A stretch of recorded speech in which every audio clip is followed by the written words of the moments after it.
Darius Cooks, also known as your local scammer. You are, you gay, growing up in Chicago, you just end up being with a tribe of people. I don't know, it's really hard to explain. It might be different now, but when I was growing up, there were crews. We had people we hung with, right? Anyway, and I hung with people like, you remember Calvin, Lavelle, those are people that I used to hang with back in the day, and you see what happened now, especially with randomness of Vell. We ain't heard hide nor have him, have we? We ain't heard hide nor have him, have we? Come to think of it, let me not bring his name up, because let me tell you something. He ready to. Where's the expose? Where is the expose?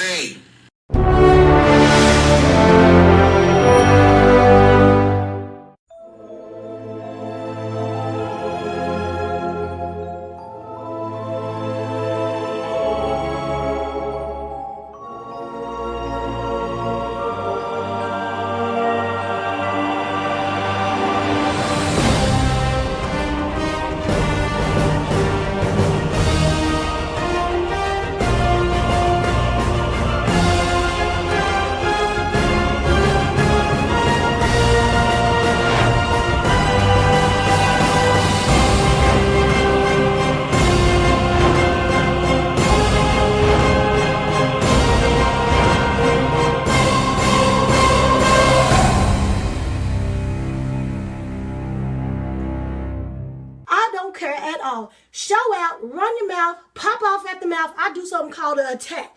When you do the attack, you got to make sure you're real rooted and grounded. Look that way. Make sure you're real rooted and grounded so they don't know what's about to go on. You just attack them. You just attack them up. What did I say? I said you better do what I said to do. If they think you're crazy, if they think you're crazy, they'll just walk away slowly like that. 5, 6, 7, 8. Why you gotta lie so much? You must wake up and just make up stuff. Cause I just do not understand why every time you talk, you tell a quick lie. You and your lies gotta go. Because I'm tired of talking to Pinocchio. Then you had a nerve to look folks in the eyes, knowing that you telling them lies. You been telling them lies. I asked you about this. Then you lied about it. I asked you about that. Then you lied about it. Get them lies together, they all over the place. I bet if Jesus came back, you a lie to his face. Damn, P-O-G-O. I guess you wanna see how far your nose can grow. I said P-No-G-O. I guess you wanna see how far your nose can grow. Now, boo! Let's go. Start telling all them lies. Number one, let's go. Cause I don't believe that you say at this point. Cause all you do is lie, lie, lie. Lie, lie, lie. Lie, lie, lie, lie, lie. What's up, good Vipo? Let me know that you can hear me in the chat by typing either D Legion, as in Darius Legion, or Q&A. D Legion or Q&A, because I decided on the fly that today, since this is Saturday, it's the weekend, it's earlier. My voice is slowly trying to tell me this. Shut up for a while. But it's a Saturday. We don't have our entire normal Vipo crew available and with us. It came to me that, and also I'm tired. I ain't gonna even lie. I'm tired and I don't have the quick-wittedness to put my whole show together and make sure I'm telling this very, very, very important story that's taken me three years to finally speak out about. Well, since I've known it's been told as a public lie. It's taken me 3 years to say something. I don't want to be just rambling through it. I want to be concise with it. So I want to reserve that for Monday evening when we are kind of back at it. And today what I would like to do is we can definitely still continue with watching the video that we started watching, well, kind of two days in a row now. We can get a little further in that with Darius Crooks telling his version of the lie, and I can, interject here or there. But as far as like going through all these documents, reading the emails and all of that, we're going to reserve that for Monday when I'm all fresh and tight with that, because we ain't gonna be here on here very long either. Give you about an hour and a half, maybe an hour and a half. We'll see. So if you have any questions, I mean, it could be any questions, related to this, you can ask them in the chat by putting at me, at Vell B, and then put your question and put a question mark at the end so that I know it's a question. And I'll, because I'm handling the chat by myself, so that way I don't miss it. Put it in a way that I can definitely know that it's a question and it's a question for me. So at me, and then put your question, put a question mark, and then yeah, I'll spend a little bit more time in the chat than I normally do during the lives. So with that, I'm just gonna really get right into the video.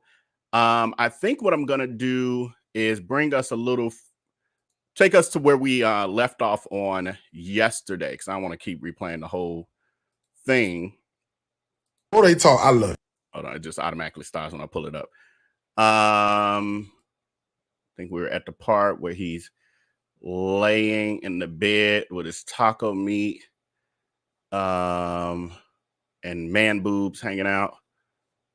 And this is Darius Crooks calling himself telling the story. And so what I'll do is I'll interject here or there with this. And then again, if you have any questions, put them in the chat. I'll be starring them. And then at a certain point, I'll just roll over to doing the questions when we get a nice amount that I can work with.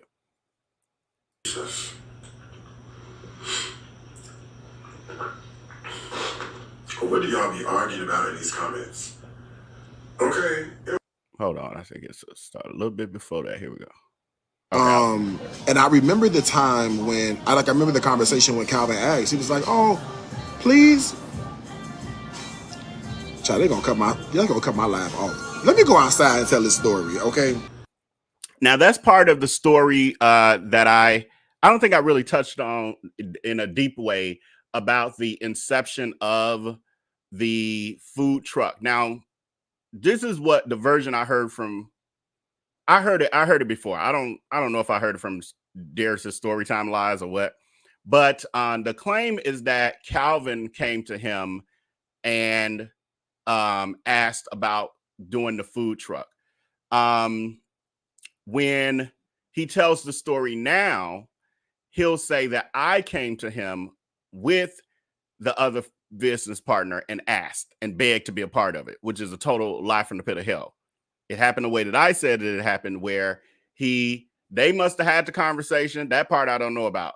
All I know is I was then kind of brought in, and the discussion was had at dinner at the Italian restaurant on the north side of Chicago. That's when I first heard about the food truck and was asked to be a part of it. What about the contract? Girl, that contract is as loose as a hook on skid row, girl. That thing. What contract? Okay? What contract? What do you mean, contract? There was no contract, child. So again, he claims that the contract was garbage. It had all kind of loopholes. Yet we had an attorney who helped draft the contract. We had my attorney who reviewed it when we started having issues with Darius Crooks, and he was saying that the contract basically gave him had all these loopholes in it. That attorney said that is not true. You can sue him. Then we had another attorney who we consulted with, who did do the litigation, who also confirmed, no, you have a case. He violated the terms of the contract. So we got 3 attorneys through this process who've all said that Darius Crooks did not have the right to do the things he did. But she sits on like she's a legal scholar telling people that the contract was garbage. Where did she hear this from? From her own mind? Did it go through the court of law? Did we actually get to litigation and she won?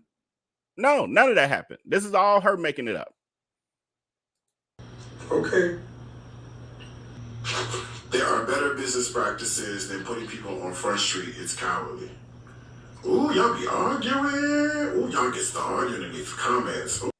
So there's a person who's telling Darius Crooks in his chat that it's cowardly for him to be putting people on blast. So this is, when somebody says they missing an order, they didn't get their refund, all these things, he'll drag them and then they laugh and cackle about it in the live stream. Somebody's saying that's cowardly of him to do that as a businessman. And instead of him addressing that, he puts it on the D-hags to basically attack her by saying, oh, y'all just be fighting in the chat. So he's got them handling that instead. And he ignores it. But the person was totally right. It is cowardly. What y'all be arguing about? Lord have mercy, Jesus.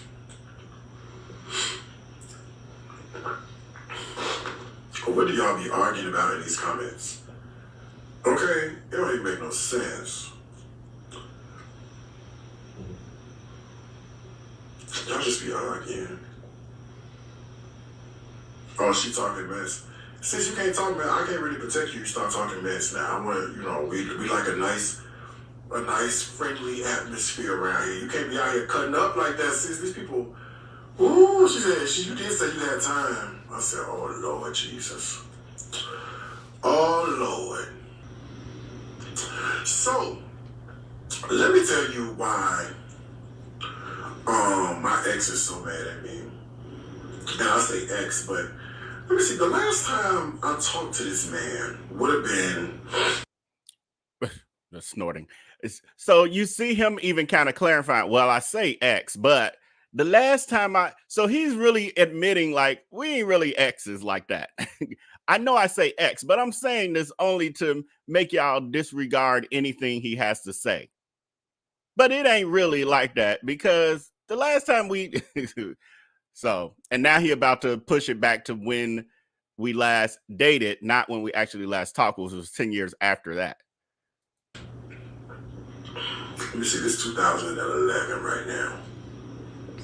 So the last time I probably would have talked to him, I don't even remember, would have probably been about, it was over 10 years ago. Okay? Right. Folks ask about orders on live. He say, email me. Y'all get upset. If he handled it right away, y'all get upset. Exactly. Thank you, Kim. Kim is actually one of his real life friends. I've heard that she's a scammer too, but I don't know that to be true, but that's the rumor I heard. But anyway, that's his friend who he talks a lot of business with. She's in the chat defending him over those stolen products as well, or undelivered products. It must have been about, let's see, maybe 13 years ago. It could have been 12 or 13 years ago. I just can't remember. Again, as I said yesterday, when I first started recording these things, I didn't realize the sound was being picked up from whatever I was doing because I never sit and just watch him. So that background noise you hear is whatever I was doing at the time. It's only little bits and pieces. It's not a ton, but try to push through it. The last time I was saying what we would have discussed, because it was such a long time ago. But the dating part happened, because sometimes we get on the phone on the dates. I know I was 19 when we started dating. Okay, that much I know.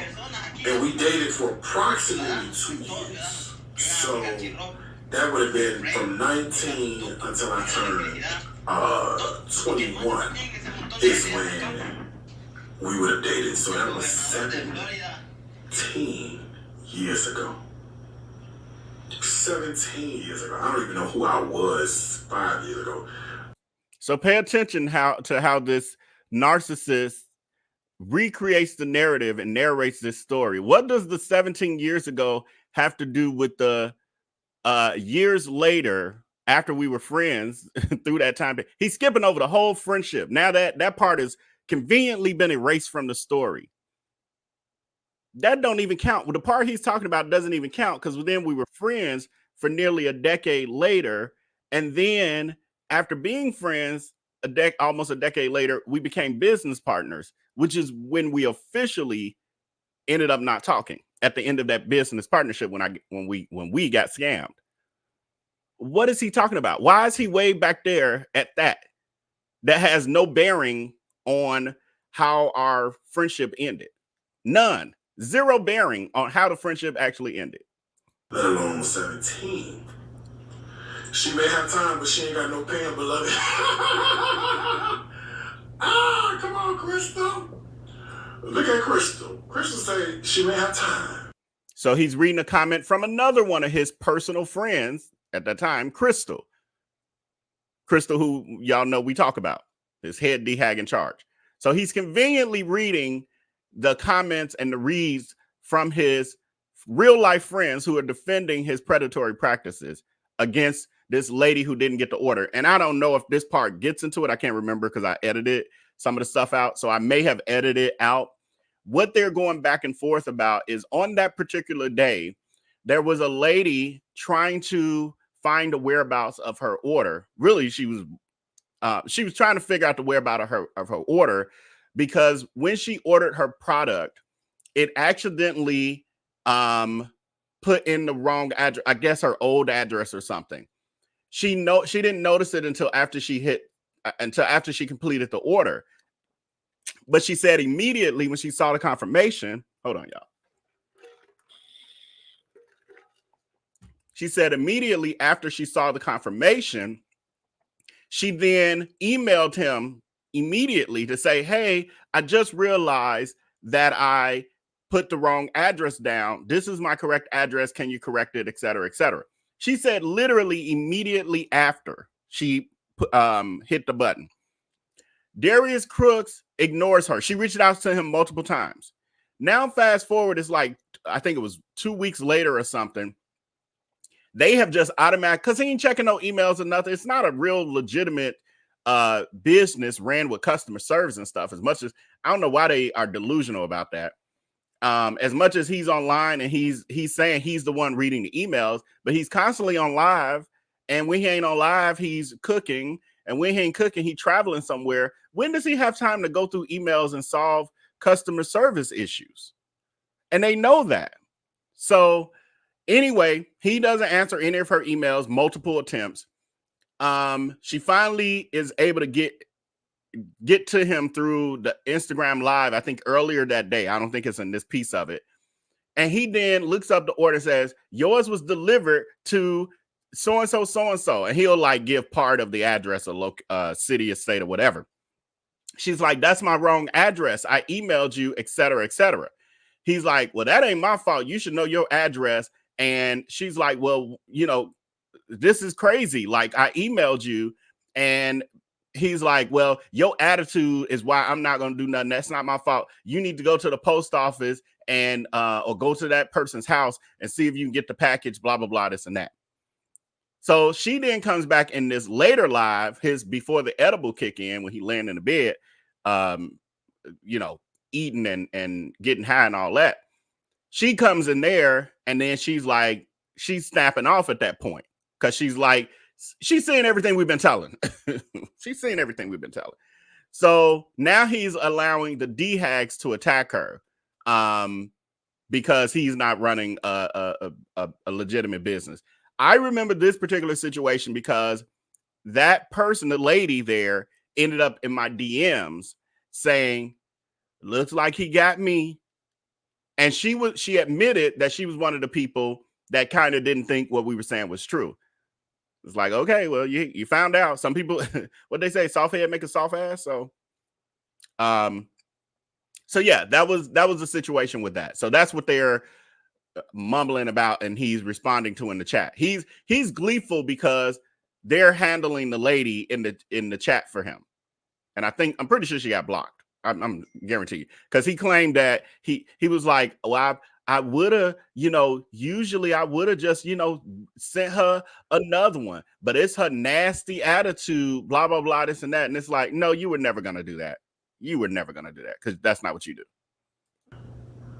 But she ain't got no pan, beloved, with a heart on it. So we would have dated, oh my gosh, 17? Y'all was 19 when we started dating. Well, that's legal. 19 is legal. I've always been a little bit beyond my years. You know what I mean? When we started dating. So we dated, and then we ended up breaking up. You see how he glosses over that? He glosses over all the dating, period. Because if he really talked about it, they'd be like, well, that ain't making sense that he would be some stalking, hating type guy, because the kind of relationship you described, nothing happened. Y'all never had no conflict. Y'all never had fights. Y'all breakup was just kind of phased out. So how does he turn into a stalker?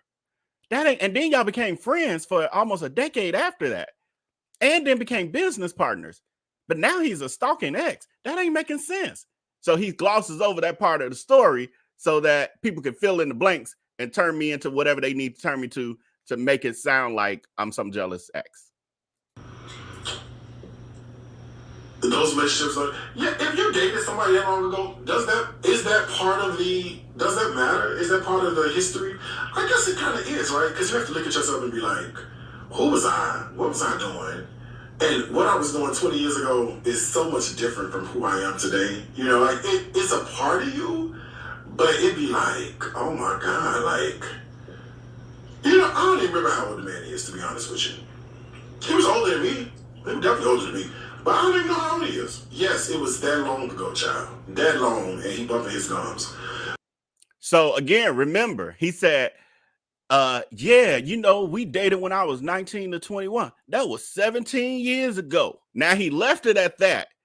Totally leaves out our 10 years, nearly 10 years of friendship. And the bit. So now in their mind, it's after 17 years, he just come out the blue talking. No, that's not it. That's why, yeah, because that does sound crazy. No, not at all. That's not it.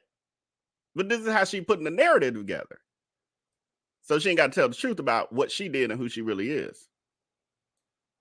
But it'd be like, oh my God, like, you know, I don't even remember how old the man is, to be honest with you.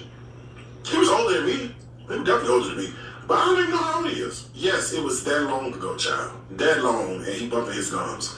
So remember, and his story is 17 years ago, and we had no interaction, and somehow, mysteriously, though, we end up in the business deal with the food truck, but he glossed over the fact that there was a friendship. It's so ridiculous. Right. Nicole is saying, he stayed rambling on and on about nothing. He just liked to hear himself talk, blah, blah, blah, blah, blah. Right. Because supposedly he's supposed to be giving a timeline, but he's just rambling and filling in space, making it sound like he's saying something all prophetic. Let me tell y'all what happened. Now, I told this story on Periscope once or twice, but I think it's an appropriate time to talk about it on Instagram because I feel like this shit is just so fucking hilarious to me.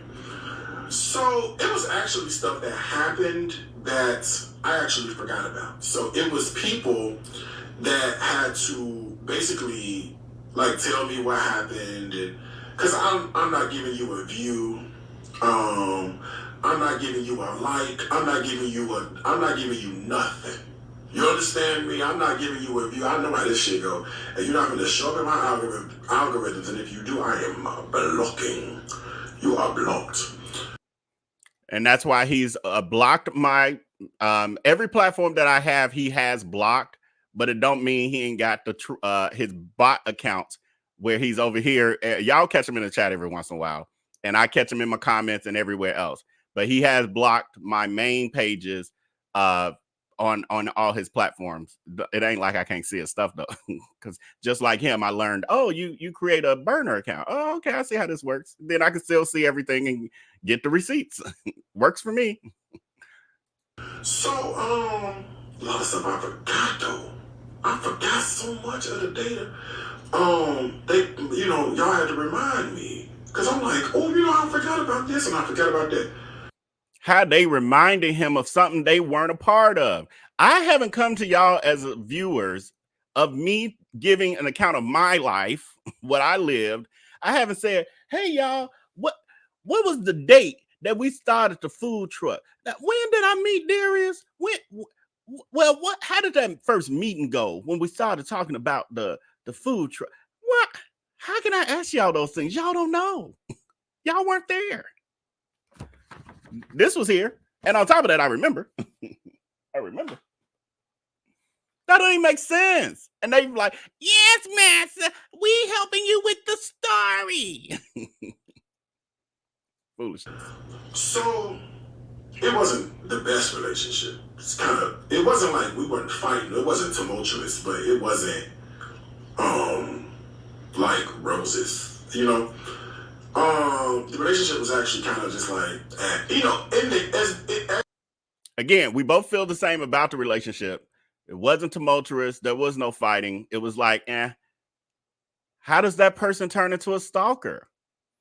You need some kind of energy and fire in a situation to end up with somebody being a stalker or turning out to be vengeful because y'all broke up or something. Whatever I don't even know. Really, he don't really have a full drawn out actual narrative of why I'm supposedly so I'm supposed to be this angry ex. As relationships go, or in the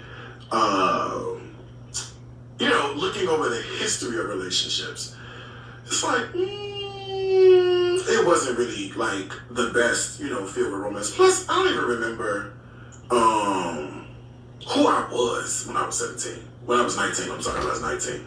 So anyway, we broke up and we remained cool, like not like best friends, you know what I mean? But we was cool. We'd hang out here and there. And see, every time he tells the story of our friendship, you see how he glosses over it. Well, yeah, we was kind of friends. We weren't close, but we would hang out here or there.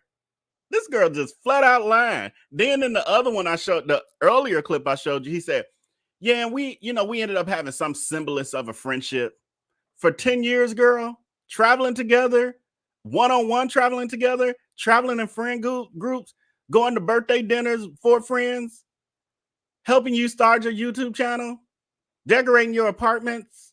Huh? What? Even if they listen to it's like, oh, y'all hung out every once in a while, but you said he was actually there, because he'll admit some of these things that I helped him, that I was the videographer when he started the YouTube channel. He didn't talk about the fact that we did that every Sunday for months. And so that meant I was over there every Sunday. And then during the week, we would end up going grocery shopping at least at some point during the week. Then sometimes we would just go out for breakfast. On top of that, other times I would just come over there and visit, especially when he started baking cupcakes and stuff. But then we just got some semblance of a friendship. Not to mention him talking to me every night like he do them with the before Periscope, before Instagram Lives, he talked to me when we were friends at night. He needed this level of attention. I didn't know it was this. Then when I came around in 2021 and realized what she was up to and saw that she do these IG Lives every night, first thing I said is, wow, she really needs a lot of attention. This is the same shit she used to do with me, but now she has created a following to be able to do it with them. That's about her. That's not about them. Her having to go live every single night before bed. Because she used to have to call me every single night before she went to bed. Not because she was so in love or needed to hear my voice like normal people in relationships would. It's because she needed the attention for the night before she could close her eyes. Because she didn't get enough from her mom and daddy. We talked about that yesterday. If you missed it, check that out. Thank you to the 80% of you who've hit that,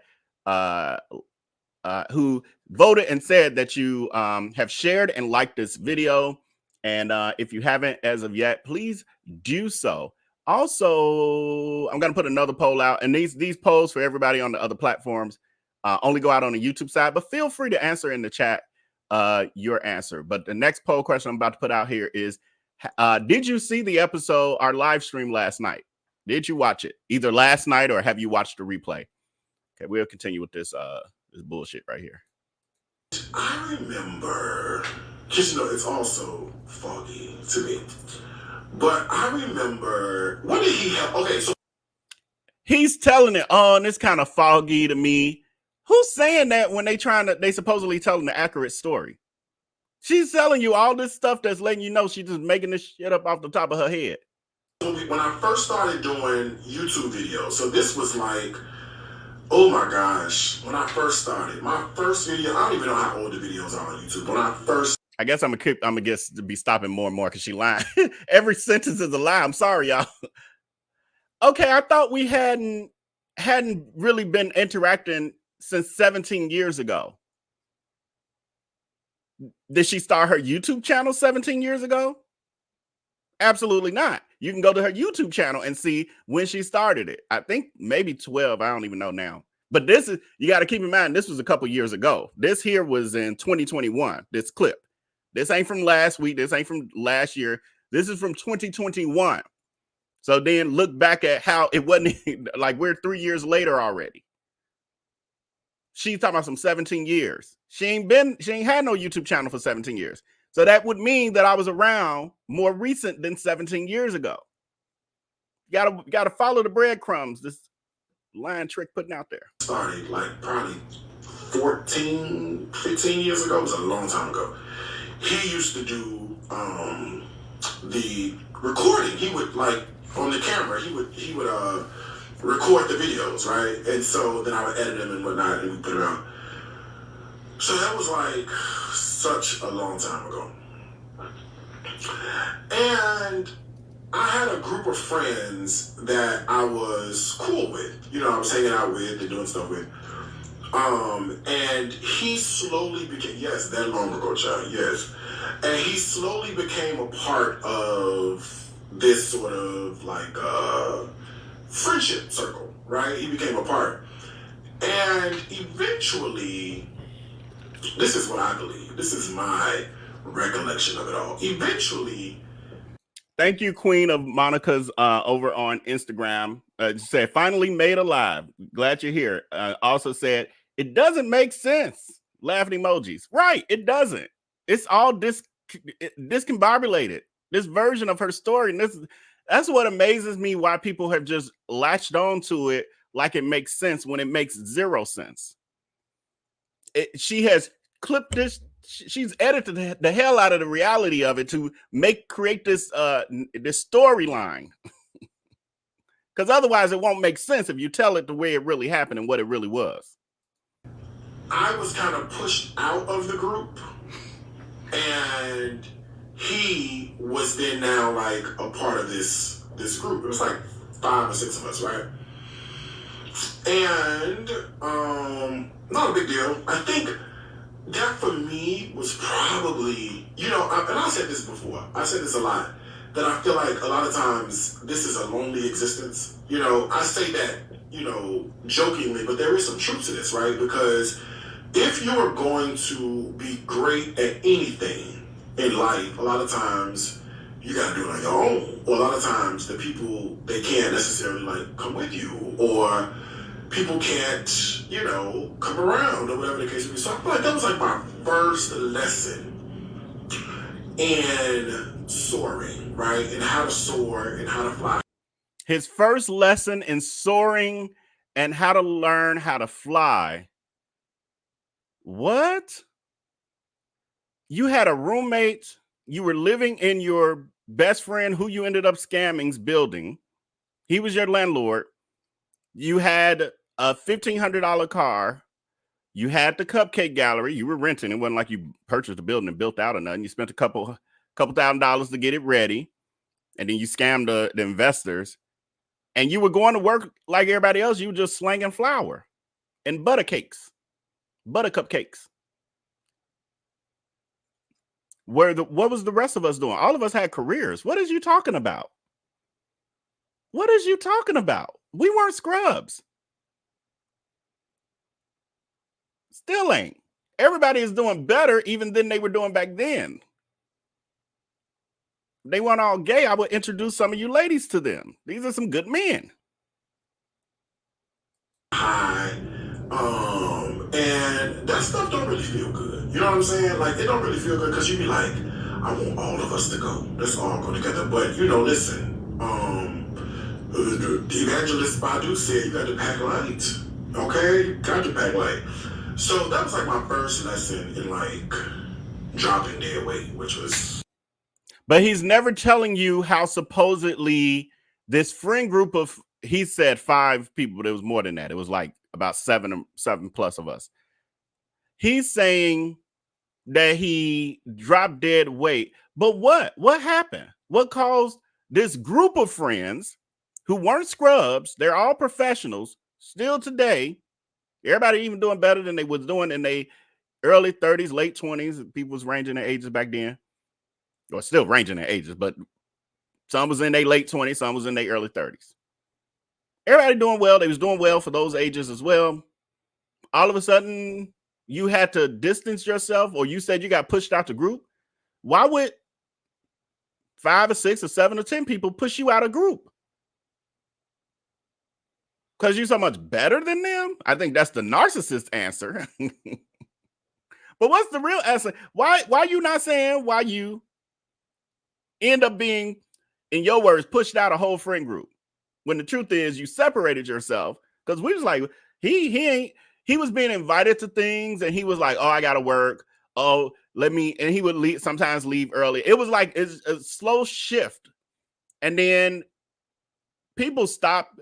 Like there was still, like I told y'all, there was a mold in the group who was still communicating with Darius and trying to play both sides or whatever. But Darius removed himself from the group. And we later, when he disappeared on us, realized the reason was because he was scamming, because he had the Fresh Go grocery store scam. The Cupcake Gallery became a scam because he scammed those investors. Groupon. I ain't even mentioned that yesterday. I forgot all the other days. I've been forgetting to mention Groupon. He had scammed Groupon too. Remember, I read that when we did, I don't know what video that was about. We did a video on that too, when he had the Groupon scam going. That's why Groupon kicked him off. So he had all that stuff and some others grifts going. He was concentrating on his scams.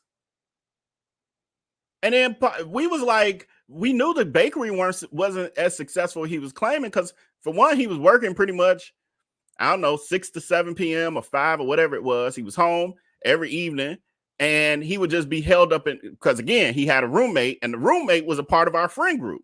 So the roommate would be telling us what Darius was doing. He was held up in his room on the computer all the time. Now I know this was him building out the Fresh Go website and charging people's credit cards multiple times. And the other scams, and ignoring and shutting down the Cupcake Gallery investor Facebook group, blocking everybody. All the same stuff he do today. He learned that if I block people on social media, they'll get ignored and eventually they'll go away. I'm noticing more people have joined the live. Welcome. Please hit that like button if you haven't as of yet. Also know that this is a Q&A styled live today. It's a little different than our weeknight lives, where I am very strategic about how I approach it and my notes and all that. I'm just freestyling it and doing questions. So put your questions in the chat if you have any. Put my name at me, say Vell B, and then your question, put a question mark so I know that it is a question for me, and I'll go through the questions. When we get a handful of them, a nice amount of them, then I'm gonna just switch over to answering questions. But right now, I want us to have more, because we're going to do the second half of the show. It'll be just a Q&A. Any questions you got about Darius Crooks or this situation, I'm open to it, as long as it's respectful. Not to him, just to me. He ain't on his ghost account, of course. We know that, child. We know this already. We are aware. Apostle Paul was called and very single, so you're right. Right? You see how they then use religion? He's a whole scammer, but they call him Apostle Paul now. He's Joseph with the rainbow colored jacket, coat. He was chosen.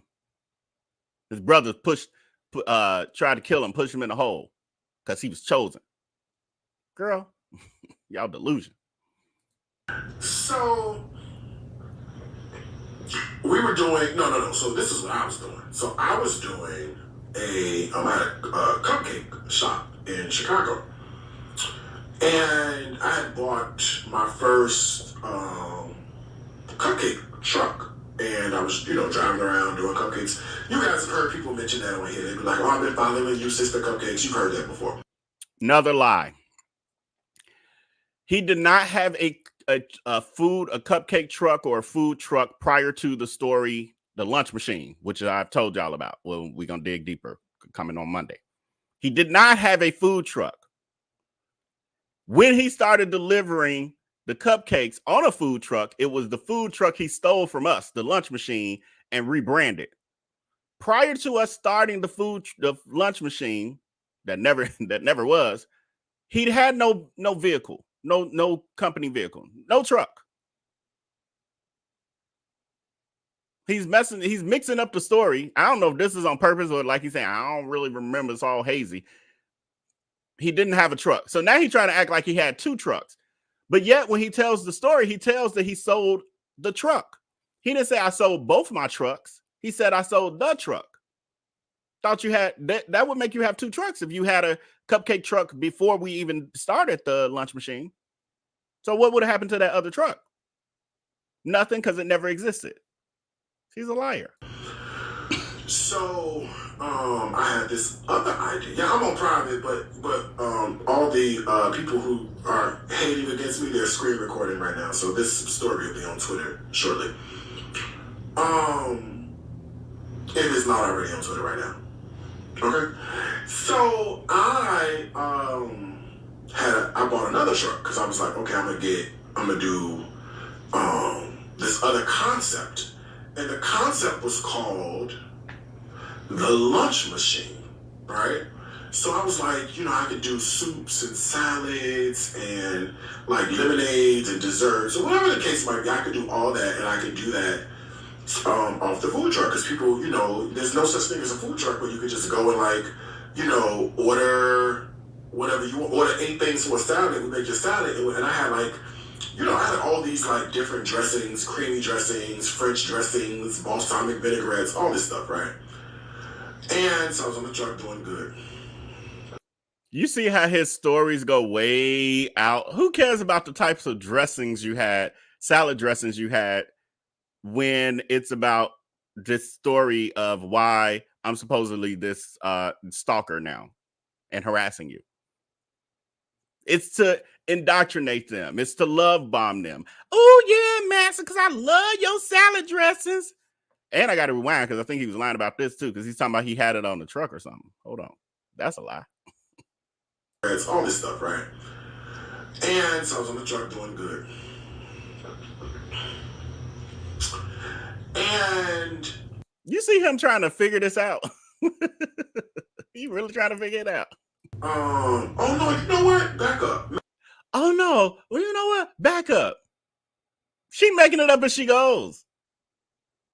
I saw somebody's comment. I hate that. I just can't remember. It's so many of y'all, and I appreciate y'all, but I can't remember everybody's name. But somebody said Darius Crooks is building the plane while he flying it when he be telling these stories. That was on one of the videos. Oh, I was cracking up because it's perfect analogy.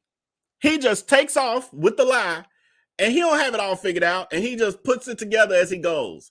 And most of the times, they ain't catching 99% of the cracks in it, and they let him take flight. Maybe I didn't start it yet. I was thinking about doing it. That's what I was doing. Thinking about doing it. Didn't he just go into? Now he was thinking about doing it, but he never doubled back and said, "Oh yeah." And on top of that, I never had a truck prior to the lunch machine.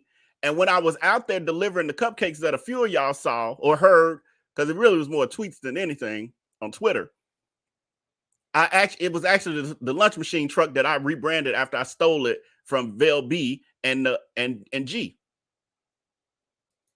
And so I had 2 other friends. The ex was one, and there was another ex-best friend of mine. So it was the 3. Another one of the ex-best friend of mine. So he's admitting, see, I didn't make it up, that he scammed both myself and the ex-best friend. The ex-best friend, for those of you who don't know, he had known since freshman year in high school. At that point, by the time all this went down, Darius Crooks, they went from being 13, 14 or whatever to 29 years old. A friendship that long. And Darius Crooks kind of dismisses it like, oh yeah, my other old used to be best friend, ex-best friend. That way, when you gloss over how somebody was, wow, y'all was friends that long and y'all fell out over this? That's kind of odd. Like, what happened? What was he always money hungry? Nothing like this ever happened before. Like, then people would start questioning more. Well, I don't know. They don't really question him at all. They just kind of take everything he said at face value. He's the cult leader. You can't question a cult leader. Us. And yeah, it was good. It was good. It was three of us. And we were going to, I guess do this, she said screen record this. We were going to do it all together. It was my spot, my bakery. The other truck was going, we were rocking and rolling. There was no other truck, y'all. There was no other truck. He just made that up. Whatever. So we had to put money up because we were going to go buy the truck. Okay? Then we had to go buy the truck. Just reported to the BBB. Okay, sis, I'm sorry you had to do that. And I'm sorry I got to block you because now you're getting unruly. Now, you could stay in here if you wasn't unruly, but now you're cutting up. So I had to block her. I'm sorry. So that's that same lady I was just talking about, the one who put the wrong address and tried to get it corrected right away, and he never responded to any of her messages. Now she's been officially blocked. Are we surprised? Not at all. I'm sorry. How's she gonna report to the BBB when she put the wrong address in? I don't even understand, y'all. Anyway, so it was time to put the money up, right? So, and y'all, I do not remember the specifics, right? I remember generalizations, not necessarily the whole thing. So let's say the truck costs $10,000, right? Let's say the truck costs $10,000 to start. I'll put up like 6 of the 10. My ex would have put up like 25. You see how he keep calling me my ex? It's all about design, y'all. It's all a part of creating the narrative. Also, I did not only put up $2,500. It was $4,000. And the other guy put up the balance, right? So I took the money and mind you, I don't remember how much he said he was going to put up. I don't recall. But we never, of course, saw however much he claimed he was going to be putting in. All I know is what I put in, and I know what G put in. And I know what we paid in addition to what we had put in. But I don't know what Darius Crooks did because the business never started. So he really ain't put nothing in. It really saw said and done. I went and bought the truck, and the truck was great. Oh, because I just thought about that. I thought we put in equal. I don't know. They could have told me that that it was equal, and it probably wasn't. I don't know for sure. But to my knowledge, it would have been $4,000 a piece for me and G. And again, I can't remember what Crooks was putting in. I feel like it was supposed to be more because it was his brainchild. But again, I can't remember those details. And it wasn't, this contract I have here is not the original contract. It's when we renegotiated. The thing is, I do know the truck was around $6,000 and we paid cash and we all went together.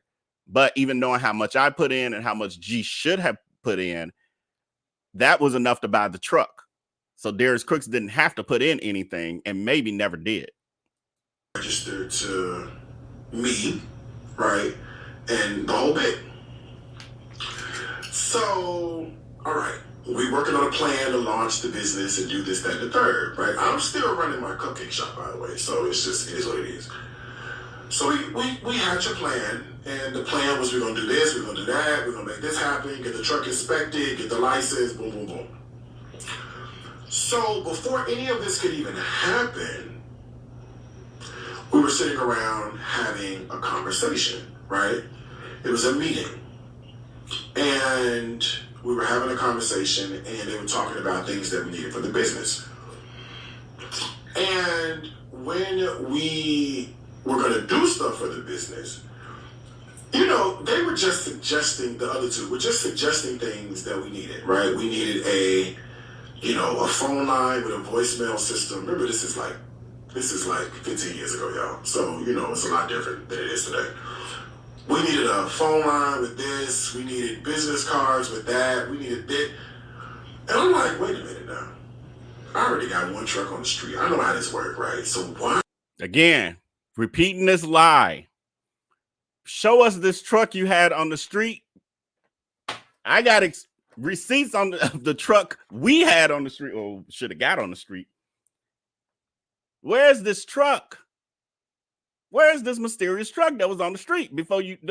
He's saying, yeah, and I already had a truck on the street, so I already knew the process.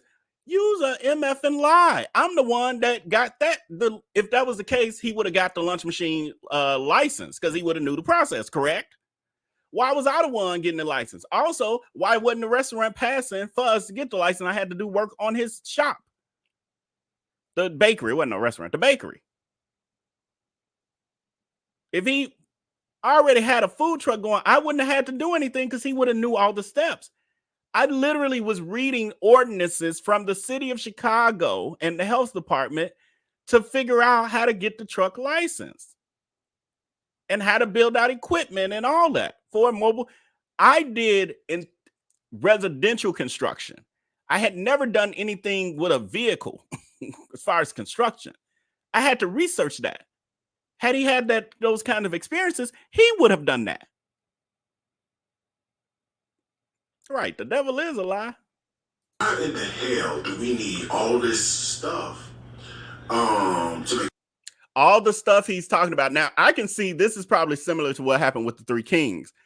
How dare y'all have opinions or thoughts in this partnership? That's how she is. How dare you? That's stupid. Remember the Q&A that we watched from the three queens. Remember, Darius Crooks get on and clearly let us know. Well, for one, he got on an hour and 15 minutes late, clearly letting us know he did not want to be a part of it, and he thought a Q&A was a stupid idea. The Q&A wasn't the stupid idea. The way y'all executed it was horrendous and appalling and disgusting. But the idea of having a Q&A where people could learn about the event, what to expect, get to know y'all's a little better, or the new people, that made sense. But he don't want to do anything that services the customers or the clients.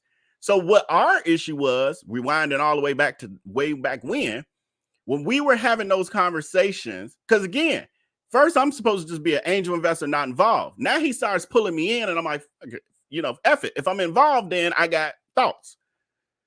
G and I, who are both people who care about people, we both have worked in, service industries, all that kind of stuff. As far as like customer service, client management, all that kind of stuff. The role he has now is at a national level. G, at a national level, he manages customer service. I don't want to tell his business, but nationally for a huge organization that all of y'all know. Everyone, every last one of y'all know this organization. So he's elevated to that level because he was good at what he did. Myself, before I decided to go this solo route of being a solopreneur, I too have worked in industries and always elevated when it came to customer and client services. The last role I had in corporate America, managed multiple departments. At the end of the day, I was servicing clients. For regulation for the state and the government and stuff, it was different. But so we both come with, how do we service the clients? Like, how do we make this work where the customers feel valued, attended to, those sort of things. One of the things that was important to us was customer service. Like, we want to make sure that we're keeping our finger on the pulse of how our customers feel about what we're providing, the goods, the services, the experience, all of it. He don't care about that. F them. Once I get their dollars, I don't care about them bitches. I'll find a new person to buy something else. That's how he feels. So the thing that we were asking for to include, this is going to sound crazy. He got mad because he mentioned the phone line.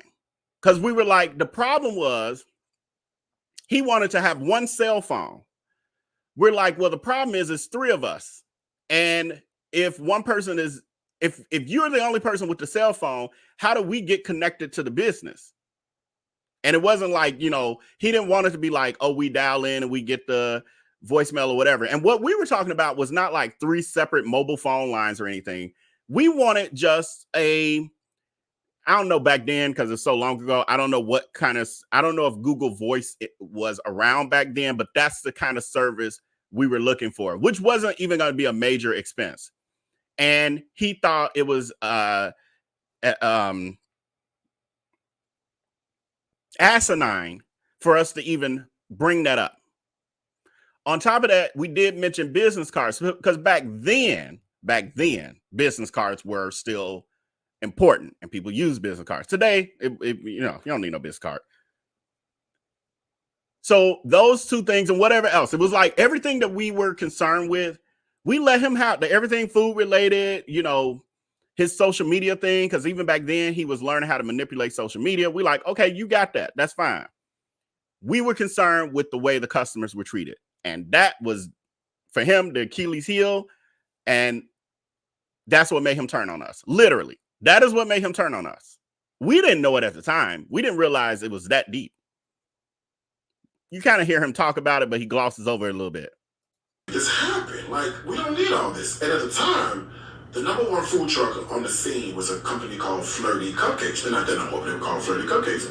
And all Flirty Cupcakes had was a cell phone. That's it, an iPhone. So that's it. That's all we needed was the iPhone. But it was like they wouldn't do all this other stuff. And I'm like, you know what? I'll tell you what. I'm out. Okay? I'm out. This is not the focus we need. This is not what we need to be dealing with. Sounds a lot like the Three Queens tour. Ticket sales ain't ticketing. They ain't selling. They ain't sold out in 2 days like he wanted it to or expected it to. And he like, I'm out. Maybe this needs to be canceled. Same energy, y'all. Same energy. However, she's lying because she didn't tell us she was quitting. I got the email exchanges on Monday. Tune back in on Monday. We'll read the whole step-by-step of how we got to her leaving. And it ain't the way she described it. And we got it in her own email. Lying bitch. We need to be working on other things for the business. So I literally politely declined, right? And I said, I'll tell you what. Y'all take the truck. You want to hear the story? I cut the comments off. So he does this too. When he's really lying and he's trying to indoctrinate them, he doesn't want to distract. And some of them have been trained. The flying monkeys have been trained. Turn the comments off. They talking too much. Turn the comments off. They telling the truth. People contradicting what you saying. Turn the comments off. Arr. So he'll turn the comments off. If you telling the truth, like I am, I ain't never said turn my comments off. Why would I? I'm telling the truth. And everything that comes through the comments ain't agreeing with me. And it's okay. He turns the comments off when he is lying his ass off and indoctrinating them because he doesn't want the truth to take over the chat. All right, I got the comments off. So I told them, I said, yeah, listen, so this is a lot for me. And, this is not going to be my focus because we are looking for the wrong things. And I said, y'all take it and run with it. Have fun. Remember, I got emails that say totally the opposite of this story, but we're gonna roll with it for today. I'm willing to cut my losses. I'm okay with that. I can make it back up. Not a big deal. You guys have fun. And I said, I'll tell you what, I ain't even gonna leave you stranded. I'll let you use my licensed kitchen until you get your own, right? Not a big deal. So also a lie. So he's gonna get into the story of how we ended up with another commercial space on the southeast side of Chicago. Now this was me back in the day when I wasn't that good at saying no, because I already felt like I was over the situation. But because I had the other partner and they were like, if we get our own space and we can hire, people to do this, blah, blah, blah, this and that, they really wanted to try to make it work. And I was like, okay, fine. So we ended up with a little commercial space. The rent was like $600 a month, maybe $700. And the plan was, because we could no longer get in the cupcake gallery, because he's claiming that he was keeping the kitchen open for us. That's a lie. We couldn't get in. So the plan was, because remember I told y'all we had started putting it in my trying to do stuff out of my vacant the kitchen of my rental unit that was vacant at the moment, but wasn't going to be much longer. So that's what we did in order to have a commercial kitchen space to attach the food truck to, because we couldn't attach it to the cupcake gallery any longer because she had pulled that stunt. But she'll get into it, and of course she's gonna tell the story a different way. And then I got emails that prove that she was trying to be a part of that situation. The one she's making fun of, she was trying to be a part of, and we shut it down. Just a liar. There was another guy that was at that same meeting with us. Hey guys, this is not what's going on. Sorry, that's me again in the background because I'm not watching her. I'm working and doing other stuff, so it'll go out after a while, but I think it gets loud for a second. His name is Terrence, right? And so Terrence was there, and Terrence was like just an impartial party sitting in the corner like this. Terrence is who I told y'all about last night. Terrence was the mole. Terrence was the messy bitch. And I didn't know until I heard this story. I think it was this particular live that I was hearing that I first heard how he knew what was happening with me and G. He had G was actually closer to Terrence and was telling him stuff. I was never that cool with Terrence because I knew better. But G was sitting there on basically on the therapist couch, spilling out all his feelings. And this messy bitch was going and telling Darius everything. So that was how Darius was able to get ahead of us on stuff as well. Because it wasn't, Terrence was not a safe spot for G to be safe space for him to be telling that our business to. Listening to like everything that was going on. So Terrence was there. Well, some things happened, and Terrence told me a thing or two. Again, I don't know how much of this is true, but he did tell me some things. So one of the things was they don't know how to cook, right? And if they do, it's not like. So first he say we don't know how to cook. Then he say, well, but if they do, this girl know how we could cook. He's known G since he was 14. He's known me since he was 19. And you see how he said we don't, and then he said, well, if they do, because he know we both do know how to cook.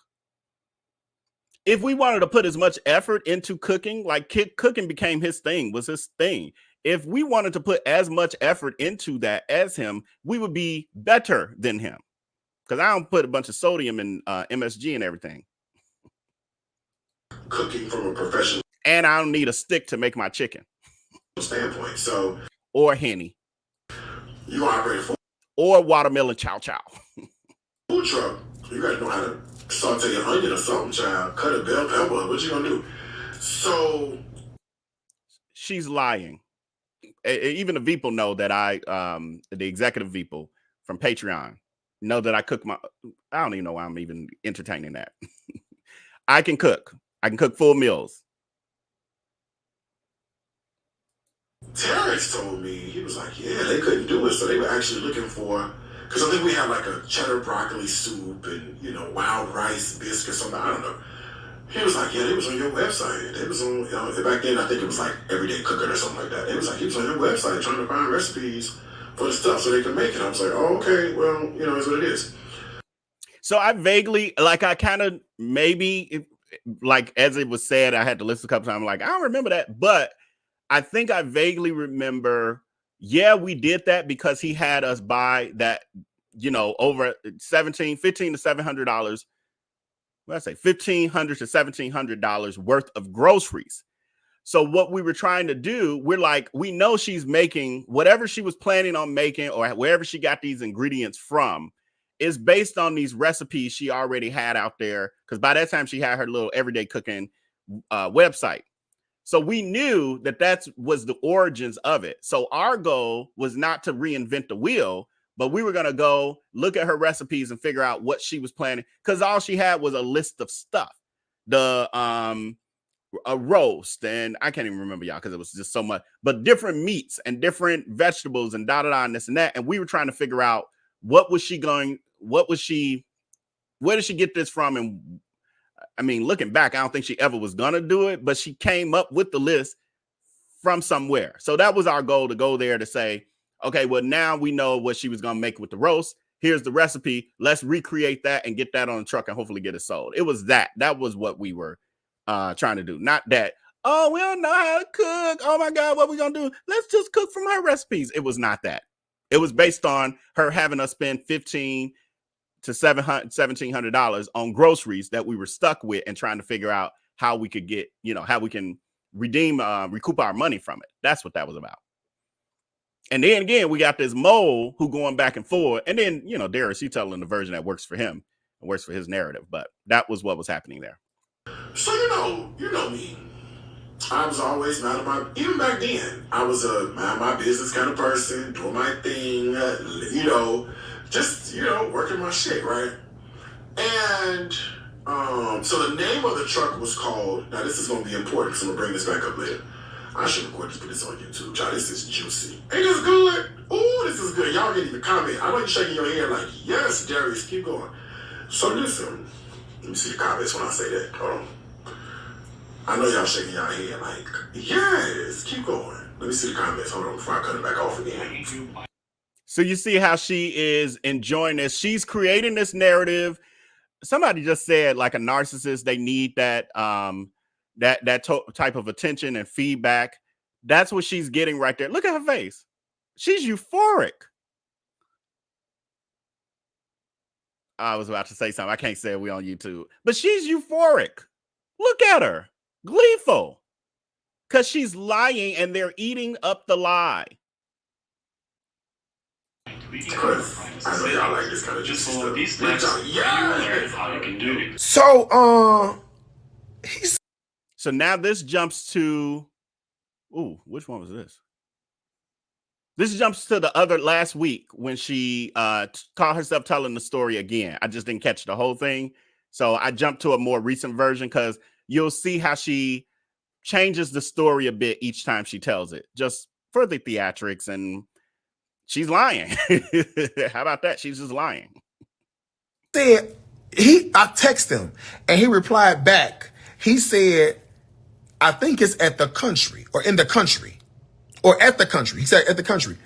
And I kept saying, at the country, that doesn't even sound right. You know how people be like, they have text, like, I'm at work doing my work and I text you back and it's a half, whatever. You skip a punctuation mark. We all, we let stuff go by. It's very C+. It's not an A. Not a B. It's very, your text is very C+. We all had those moments, right? So, he meant to say at the county because was a sheriff, a corrections officer, a sergeant down to, so I think. So I'm going to help you a little bit because I did edit this. He's referring to him reaching out to one of the friends in the friend group. What I can't remember is if he was saying it was Terrence the Mole or if he reached out to his roommate at the time, which I think is what he said. And he was saying, do they know where we have the truck? Because this is at the point that Darius Crooks quit the business, and now we're just trying to recoup because we got these groceries he left us hanging with. And so that person tells them that we're at the county, meaning the county jail. There's a friend who worked there at the time, and they were saying, there are lunch trucks, food trucks out there, etc. And so they were like, people usually come out for lunch, etc., etc. So we went there for that. And then Darius Crooks found out that we were there for that. And I remember Calvin mentioning this, like, yeah, we go to the county, we'll make a killing. They was trying to do that. But the truck was not at the county. The truck was parked in Lavell's backyard. Again, here she goes with her twisted narrative because she wasn't there. So how could she say the truck did go to the county? We did go there a few times. But by the time Darius Crooks came up with his new grift and his new, I guess he maybe thought when he got out of the business, we would beg him to take the truck immediately. And we didn't. We were like, well, we're going to try to make this work so we can get our money out of this. And so then he reached out to me, I don't know, a week later, sometime later, asking, well, y'all using the truck? It was, are y'all using the truck? And at that time I shared, no, it's parked in it's in my it was in the yard of one of my rental properties. The reason was because at that point, like I told y'all from the very beginning, I had 2 businesses I was running. At this point, I don't know, I had to look at the dates of the emails and stuff, but we're talking like a couple months of dealing with this ish now. I'm like, I'm taking too much time away from my real work that makes my money, that gave me the money to be able to deal with this bullshit. So, and the G was working, had their job, and they didn't have the flexibility I had. And I think they got put on, I think they were on night shift when we first started. So they were free through the day, but then they end up getting put on day shift and they couldn't control that. And so it was like, I'm not gonna not run my businesses and drive some truck around for pennies when I can just make my money. And at that point, the truck is already paid for all that. The groceries are like, hey, what we couldn't sell, we just then lost. And we did. We lost a lot of money on them groceries. Also, what I forgot to mention the other day, and hopefully I'll remember to mention it on Monday too. The more money went into the truck besides just building it out, because I forgot that the truck actually broke down on us as well. And we had to get it fixed. And so we put in money for that. I cannot remember exactly what went wrong, but it was like smoking and all that kind of like black smoke coming out the exhaust. So we ended up getting that fixed. And it was, you know, I can't remember if we were able to drive it over. No, I think we got it to a shop, but it had to get repaired. So then additional money went into the truck. But yeah, she's telling the story the way that it fits her narrative. So it was sitting in the yard because we just did not have the time and to deal with that. From a financial perspective, it wasn't worth trying to deal with it. And so it was kind of like, we'll sit on it and figure it out. That's when Darius Crooks called, trying to then purchase the truck from us. At that point, I'm like, I don't care to run this business. I don't really want to, I'm not interested. Never really wanted to own a restaurant or run a restaurant. So I told him, sounds like an okay idea to me, but let me talk to G. And so I think he'll pick up somewhere around that time. He had a house in Inglewood off Damon, and it was parked in the backyard. I called Lavelle and I said, what is going on with this truck? Where is this truck? And why is the truck not out on the street making y'all money? That is not how the conversation went. He said, we was trying to say some stuff he gave me. I don't know. I can't remember what he said. So how you remember the beginning part of what you said if you can't remember what I said? Liar. So I said, I'll tell you what. Here I go. I buy the truck back. Now, the truck already registered to me, first of all. FYI. Bitch, you go to the registration. It's under my name. After he changed the registration illegally, I saw somebody got a question about that. I was going to wait. I literally have the email where he says, and I've switched over the registration to my name because it wasn't in her name in the beginning. I got it right here. Just lying. She never thought the umpteen times that she'd told this lie to all her flying monkeys, she never once thought that there was any proof still out there. Again, let her tell it. It was 17 years ago. Let her tell it was 17 years ago. It wasn't that long ago. She ain't know this still existed. Oh, ain't no way nobody kept no paperwork that long. Girl, did you forget who I am? I always been organized. Took me a while to find this. I ain't gonna lie, because I ain't as organized as I used to be. But I still had it because it was in one of the places when I was last organized. Same folder. Look how neat and nice this folder is, y'all. Wait, here's the camera. Look at that. How organized it is. Got people's names on it, tabs on it. How she thought I wasn't gonna have it. And it's scanned too. To the cloud. Because that's how I roll. I said, tell you what, I'm going to buy the truck back from y'all. I'm going to give you what you put in, plus. He did not say, I'm going to buy the truck from y'all. He asked. He was very coy with the whole conversation and was like, well, what do you think if, I offered to buy the truck from y'all? It was not this sarcastic, sassy, power move that she's trying to make it to be. It was not at all. Literally, she needed us. And she knew we had the power, meaning the truck was registered to me. And on top of that, I had it in my possession. And the reason it was in my yard versus parked on a street somewhere is because we were keeping it from her. She didn't know what a truck was. That's why she was tapping into the moles, trying to figure out what's happening with what. Yeah, still under my name. This how fucking dumb they are. This how fucking stupid these motherfuckers are. Girl, exactly. First thing you said was, wait a minute.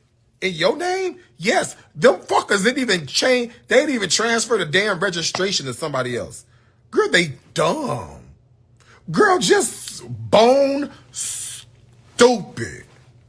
Oh, girl, all of them. And I know good and well they over there kicking themselves years later because, girl, they dumb. All of them are fucking idiots, okay? So listen. So I'll say I give you what you put in plus $1,000 more. I'm being generous. I'm lubing it up. I'm greasing the palm a little bit. Lavelle was like, oh, okay, yeah. Let me just run that by Calvin.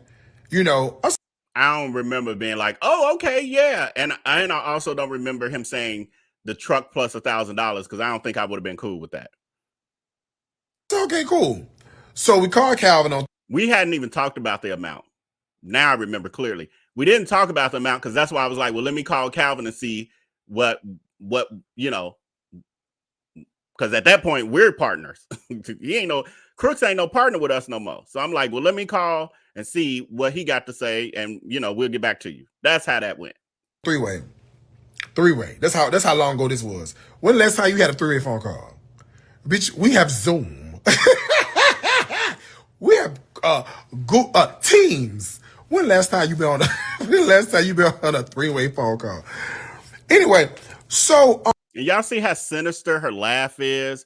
You see how she done went from, we were two of the closest people to her, literally her best friend from high school and her ex turned best friend for almost a decade.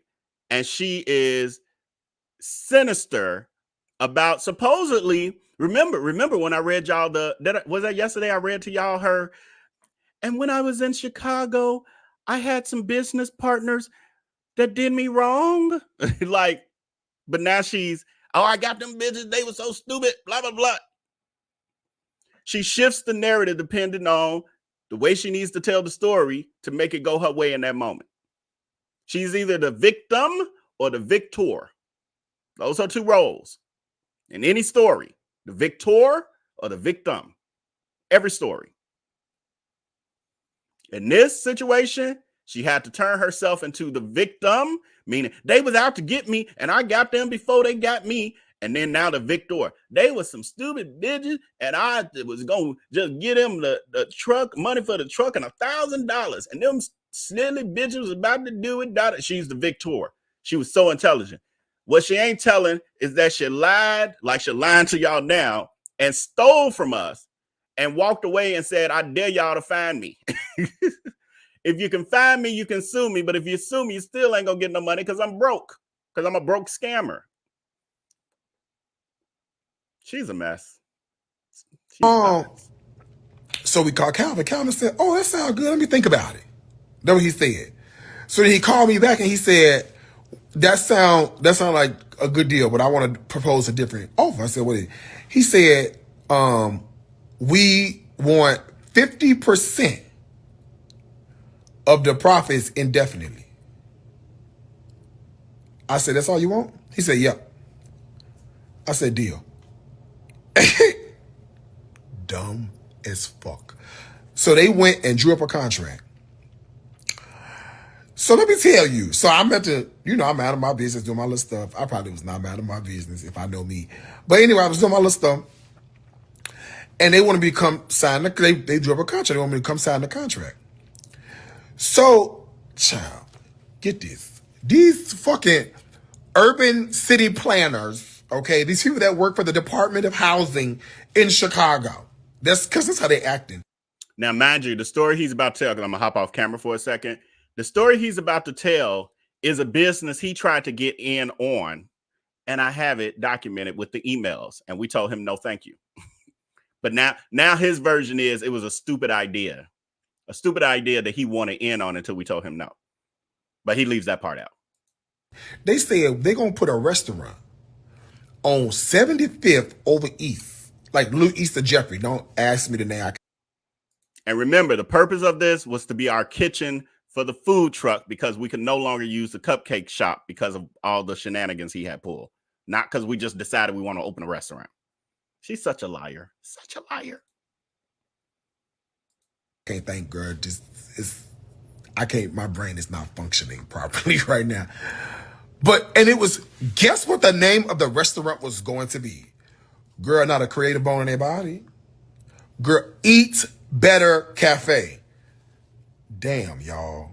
It's two brains. Could nobody think creatively about something else? Why would you call this Eat Better Cafe and we just got done? Girl, just no originality and dumb. Look at Lavelle. Look what he doing. Posting about me every goddamn day. No originality. Okay? It's like watching eggshell paint dry on the wall after a hurricane. Girl, just damp. It's never drying. It will be wet for eternity. Anyway, so I'm put a poll question out. I'm gonna close this one out. Did you watch our live stream from last night when we watched paint dry? Well, I'm sorry, as y'all watched paint dry. 72% of you said yes, you did watch my boring live from last night. 28% of you said no, Vell, I could not stomach another one of your boring live streams, and so I was not there. So, damn, was that a Cox's? That was a big old bam, right? Loud bang. So the poll question I'm about to put out there is watching my content like watching paint dry? Because for the way that Darius Crooks tells it, it's maybe I'm as delusional as she is, and so maybe I shouldn't even have this channel, because it's maybe y'all don't want to be here. Maybe you know, I'm holding y'all hostage. So let me know if I need to end my career here, because watching me is like watching paint dry. Nobody's over here watching. So I'm gonna put that poll question. Based on y'all poll question, if you know majority of y'all say it's like watching paint dry, then we'll call it a night. We'll end this. I'll never do another video. Because Darius Crooks is so smart. Scamyance. She's the most brilliant internet influencer and creator out there. So whatever she says has to be true, right? So I goes over there. They got this little girl, Times New Roman 8.5 by 11 double space piece of gibberish, girl. I glanced over real fast, make sure it had nothing too crazy. Then I signed it, right? When I say I glanced over and signed it, I want you to know about 8 pages. I signed that shit in. I looked at it and signed it in about 42 seconds. I signed it so fast, Calvin said, damn, you signed that real fast. Let me look at this and see if I missed something. I said, it's your contract. Toots. Okay, how about the comments back off so I can finish? So he did, in fact, sign that contract real quick. I still remember that evening. We were at the space that we were turning into basically the kitchen for the food truck. He comes in. I was doing something with the floors, and I had my music on or whatever. He comes in. G is over like in the corner against the wall. Like we were both in there hanging out and talking and stuff. And G had just had a breakup of a long-term relationship. And so I was, you know, counseling him. We became really close during that time. That's how we end up staying friends. So anyway, Crooks comes in. This contract, it's the same one that's right here. Same one. Crooks he just kind of flips it and was like, where do I sign? And signed it. I was like, she not going to abide by the contract. She was doing it to appease us. Now, what I should have did, because if I'm not mistaken, the truck I think the truck was there for her to just get the keys and go. Should have not gave her those keys. Should have known. But again, well, at that point, she had got us on the groceries and had turned funny on us, but we just didn't know how horrible she was. At that point, she shouldn't have, I shouldn't have gave her them keys because she didn't even look at it. She's claiming it's all these problems with it, but she didn't even look at it because she knew no matter what it said, she wasn't going to buy it. She just wanted the truck. And she proved that because when she got the truck, she really went batshit crazy and rebranded immediately and was tweeting that coming week that it was the sugar whip and whatever else she had going on. Craziness. Shouldn't have gave her that truck. Oh, it would have been so interesting how life would have turned out had she not gotten that truck. Because we had her and we knew we had her by the balls because she couldn't do nothing. And we bought the truck. Remember, that was our investment money. So, okay. So the name of the truck was called the Lunch Machine. I thought it was a cute name for a truck. The Lunch Machine. That's real cute. You know, I liked it. And the name on Twitter was Eat Better Lunch, right? Because that's what it was, Lunch Machine. So it was Eat Better Lunch. So I loved it. I liked it. I thought it was cute. And I was like, okay, cool. But I bowed out because I'm like, y'all doing stuff that's like, this ain't even need to be our focus. And remember, I already have my own shit going on already, you know? So with that, I get the keys, the truck, I'm out. The truck is on the street doing what it's got to do. Boom. Cool. I've changed it now. It is no longer Eat Better Lunch. It is now the Cupcake Gallery food truck. All right? So I'm slanging cupcakes all over the city. I don't know if anybody's on here that was following me back then or you was in Chicago. You were there. All right? So I'm not new to this selling out shit. I'm true to this. All right? I know when shit not right. So anyway, okay. So here we go. So I hire some people. We get the stuff going. We out in the street making money. Boom. I was talking to this guy that lived in Little Rock, Arkansas. I'll never forget this. I would say his name, but y'all. See how she glosses over. And the truck was out there and it was just making money. Boom. No, it wasn't. No, it wasn't. And that's why you walked away from the Cupcake Gallery in the middle of the night. Curtains still hanging up, pictures there, lamps on. Just left because it wasn't making money. And you sold the truck for what you said, $6,000 or whatever you said you sold it for, because it wasn't making money. If it was so successful, why did you walk away? Why did you walk away? If everything was running so great and beautiful, why did you walk away?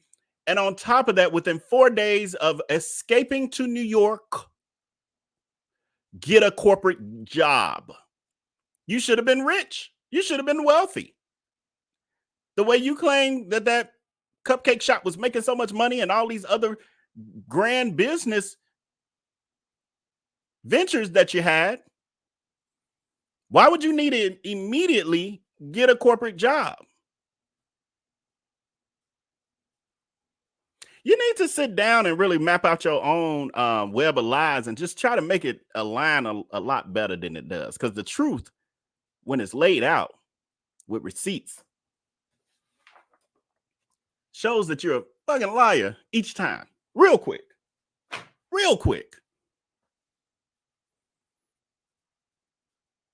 Okay, I'm about to get to the questions. So if you got any questions, put @Vell, put your question and put a question mark. And we're going to listen to just a little bit more of this bullish because I can only take so much of it. Then we're going to get to the questions and then we're getting out of here. I might know him because he's still alive. He was an older gentleman. And we were going to. Remember, Darius Crooks, for the most part, only dates older guys because he's looking for a daddy figure. Almost I would say 80-90% of the guys he's ever dated are older. And when I say older, I mean like 10 years plus older. Pick a meeting place that was interesting for us to go to. It wasn't that interesting, but we ended up in Memphis. So we drove to Memphis. We stayed at there was a Marriott. The Marriott was down the street from the Circle K and Whitehaven, but it was next to a mall. That's all I remember. Okay? That's all I remember. All I remember was like a Marriott hotel. The Marriott hotel was down to the deceit. Okay. So it's time to Perkins. Was I in South Haven or North Haven or White Haven? I don't know which haven I was in. I do not know the name of the haven. I'm so sorry. I do not know the name of the haven, but that's the haven I was in. Okay? And the street was like it's like a big street. It's like a curve. It kind of like curved a little bit. You know what I'm talking about? It wasn't, to me, the street was like, it curved. It didn't really, American Way. Does American Way curve? Could you please corroborate this story with me, please? Because the people swear I'll be lying. The people, they will have you thinking I'm lying. Is it a big ass curved street over there, or am I making this up? Somebody said, got to be Perkins and American Way. Don't have me pull up the Google Maps. All right, I'm gonna have to do that. It is. Thank you. Yes, it does. That was Mall of it. Thank you. Thank you. Okay, because I remember it was like a big curved street. All right. Okay. Thank you very much. And there was a Circle K over there. And it might have been a Waffle House, but I can't. The Waffle House is going too far. No, the Waffle House ain't going too far. It definitely was a Waffle House near there. It definitely was a Waffle House somewhere over up and through there.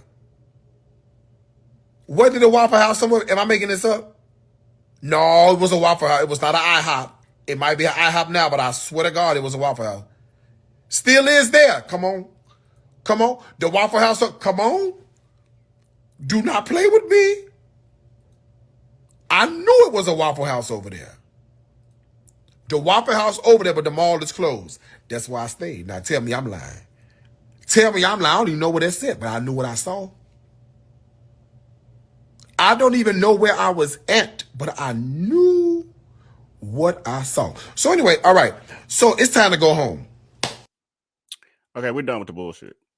So that's another one of his grifting tricks is where he brings up a random thing that has nothing to do with the story.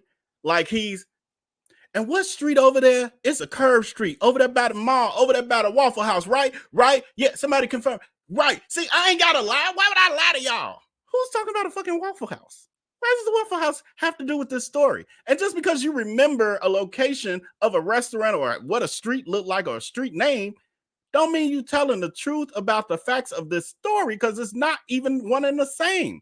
Take that street out. Right. That was so juice box. That was so random. That had nothing to do with nothing. But Master, see, we know you don't lie. That's right, because I live down the street from there. Oh, I done been to that Waffle House. Master, you don't lie. I knew it. Them some lying bitches. They so hateful because you rich. What? It is ridiculous, but they fall for it. Love bombed. What does a street in Memphis have to do with the food truck business he scammed us of in Chicago? What? Because he went on the trip with G. I know he went on the trip. Nobody's arguing that point. The trip don't even have nothing to do with the food truck scam, except for in that moment, whatever G said in that back seat pissed her off even more, and she was getting even more like, I'm about to get them. I'm about to get them. Thank you, Trey. Keisha is in the background, and I think Trey Keisha has been starring questions. I think she has grabbed, I know it's a lot of them up there, so I think she's grabbed all of them that we could see. And so I'm about to start on those questions. I'm just trying to make sure it looked like she went through them all. Thank you so much. Yep, it just popped on screen. I'm going to have to learn how to say your name, but is it Sikeo? But thank you so much for the super chat, friend. May the truth always prevail. Thank you so much. Yes, absolutely. That's all I care about is the truth. That's all I care about is the truth. Okay. Yeah. Okay, good. I'm at the bottom. So I know we got all the start questions. I'm gonna close out this poll. Is my content like watching paint dry? 90 out of 156 votes, 95% of you say no, Vell. We enjoy it. Keep doing you. 5% of you say yes, it's like watching paint dry. All 5% of y'all, well, I'm sorry, because there's probably 1% who finger slipped. If your finger slipped, it's not for you. But the 5% of you who say that it's like watching paint dry, you some motherfucking liars because you're watching. On top of that, I ain't going nowhere, but you sure can. Bye. All right, getting to the questions.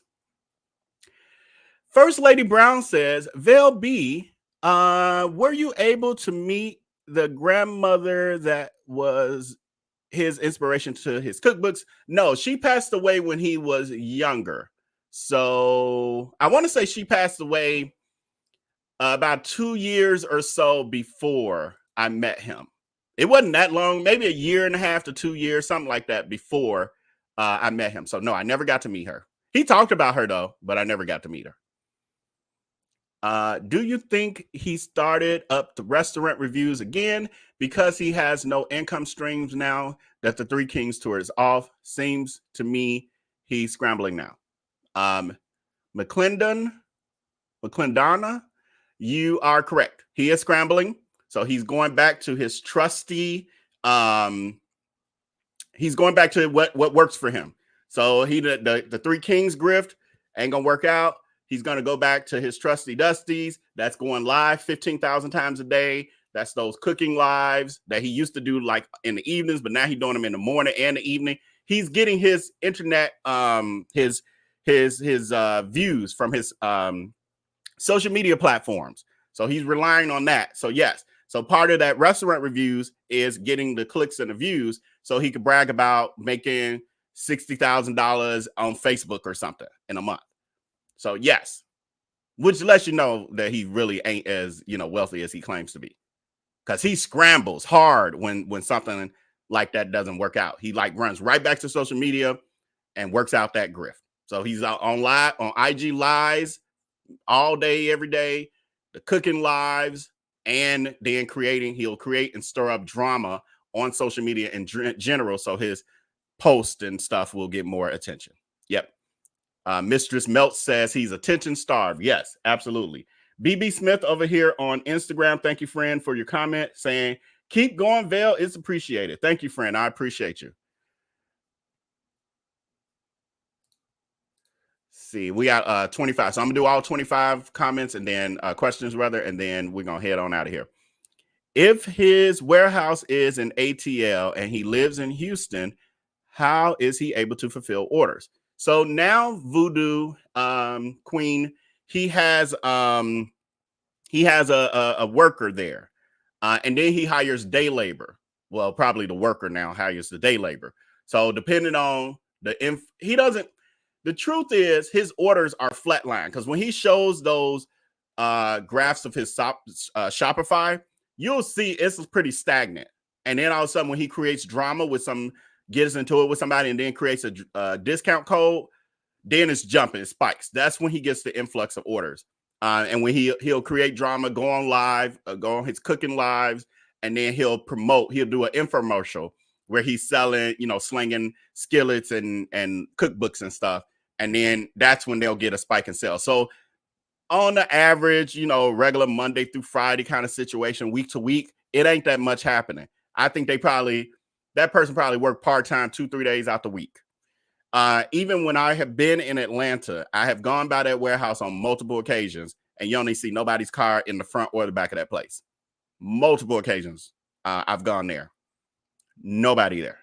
So he only has them there when he gets a nice amount of stuff to ship out, but that's how he's able to do it now, because I forgot her name, but there's a lady who works there who's like the warehouse manager.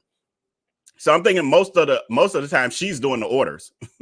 And then everything is mobile, so she probably know at home if they got orders and whether or not she need to go in and ship something out. It's not this the huge enterprise that he tries to make it out to be. It's not at all. This makes me so mad when Darius talks about this. Him and Vell literally were friends longer than the relationship lasted, and Vell effing ghosted his ass. Yes, yeah, all true. Thank you so much for reiterating that, Renee S. Yes, we were friends 5 times longer than we dated. Literally, like 5 times longer than we dated. We were friends. Vell, when he claims to be pushed out the group, was he stealing from guys, from you guys? Has he ever stolen anything from you guys? No. I said this on yesterday. Well, I've said it before too. Because some people think like, Vell, you just letting him use you and get over on you and da-da-da. No, we didn't have that. That was, like I said yesterday, prior to him scamming us with the food truck, I had 0 issues with Darius Crooks as far as finances. I actually trusted him, which is how he got us. Me and G. We trusted him. That's how he got us. And the reason we trusted him was because he had never done anything to us before. Ever. Yes, he was a narcissist, selfish. He had moments like that, but it was nothing like what y'all see today. The fact that he has some wealth makes him think that he's grander and greater than everyone. And it's just the satanic side of him. I don't know what, I don't know where all that come from, but he wasn't like that. I'll say maybe a little bit. But then again, I was protected from him. We didn't have fights. We ain't have fights as friends. We ain't have fights when we dated. None of it. Like, I just don't have that experience. And so to answer your question, have I heard stories of him stealing from people? Yes, but all like later, like after it was all said and done. But it was more like either earlier in his like early teens and all of that, because he was kind of pillar to post at times. And then I've heard some dating stories of even when he was in New York. Somebody actually reached out to me and said I don't know if he stole it or borrowed it and never gave it back or something like that. But there's some stories out there, but that wasn't my experience, nor the people that I really know who were close to him, like in Chicago, the people that were a part of our crew. None of us have that story. What was Fresh Co? There was no Fresh Co, but there was a Fresh Go. Fresh Go was the grocery delivery, grocery delivery company that Darius Crooks created. It really was just a website that he created to look. The best way I can describe it is imagine Peapod. And he talked to me about starting a business like that when he first started having these dreams of becoming a millionaire by 30. He told me about it, but I thought it was a pipe dream or something down the line that could happen, because I'm like, okay, you need a distribution center, you need trucks, you need infrastructure. You don't even have no money. You unemployed right now. You're sitting here trying to learn how to bake cupcakes. I don't see that happening no time soon. Well, surprise. To me, he within, I guess it would have been within 2 years at least of that, if not 2 years or under 2 years. He has started that. Now, I didn't know at the time, but he has started the Fresh Go business, and all it was a website set up like you can shop on it. I have clips of it and stuff. I do have screenshots of it. Actually, I got a video on it. I got a video on Fresh Go. Let me get it, because I ain't no sense me going down that whole rabbit hole. Y'all got to look at these playlists now. I can't keep repeating the same stories over and over. We got too much to talk about. Let me pull this up. Let me put the Fresh Go story in the link. In the chat, rather. Put the link in the chat. Let's see if I can find it, though.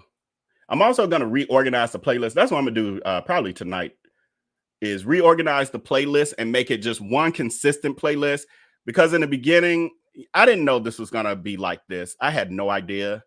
I thought, there was some stories here, the little stuff I knew. I had no idea it was this big. So I was creating series based on certain things. And now I realized I need to just have it be all consistent and just have like episode 1 through 300, because that's what we're going to be at by the end of this. I ain't going to find it quick, am I? Which business I'm looking for, y'all? What did I say? Oh, this Fresh Go. Yeah, I know I got it. I know I did it. I'm not sure what the thumbnail is. Oh, here it is. Here it is. Here it is. It's a two-parter, friend. You got some binge watching to do. Put both links.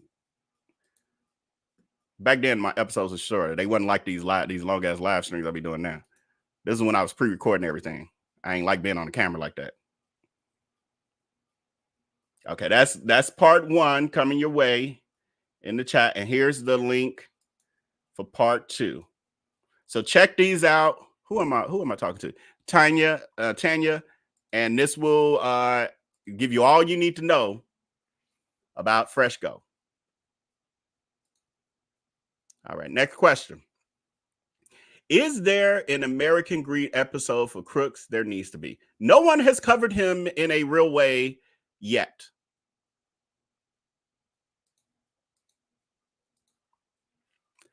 Hold on, though. Vell B, did I hear Crooks say that your mom has one of his skillets? L. Morgan, friend, I don't know if you are a follower of Darius Crooks, or if you I don't know, did I play that part? Maybe I did. Be careful. When you listen to her, you got to always realize that the majority of what she's saying is bullshit and gaslighting. She's creating narratives that don't exist. To answer your question, and I'm going to just reserve how, not that you're, I was finna say how asinine it sounds. Not that you're asinine or your question is asinine, but the thought of the fact that my mom would own any of his shit is asinine. The fact that he would even say that. Because for one, he just started selling products 2021. I haven't talked to him and been friends with him since 2011 or 2012. My mama know about what he did to me. So what fucking sense would it make that my mama, who actually loved me, who actually texted me this morning, going out with her boyfriend because it's his birthday weekend. I know my mama. I know where she live. I go see her. I go take her place. We got a doctor appointment we got to go to in a couple of weeks. I got a relationship with my mama. So guess what my mama not going to do? Let nobody harm her baby. Although, yes, I'm almost 50. I'm still her baby. She ain't going to let nobody harm me and then support them. So to answer your question, L. Morgan, no. It was a lie. It's a lie. And I'll say it again. I know my mama, and we love each other, and we talk. And if something were to happen to her, I wouldn't be saying, I ain't going to her funeral, but I pay for it. I would be devastated. I love my mama. She loved me. My mama raised me. My mama's the reason I can get on this camera right now and say, fuck you, Crook, and all the scams you've caused and all the harm you've caused. So yeah, that was a lie. Y'all gotta quit listening to her like it's real. Jesus. Vell, your mama really bought his skillets? Fuck no. Of course not. Would your mama buy his skillets after he done did what if he did to you what he's done to me? Would your mama buy his stuff?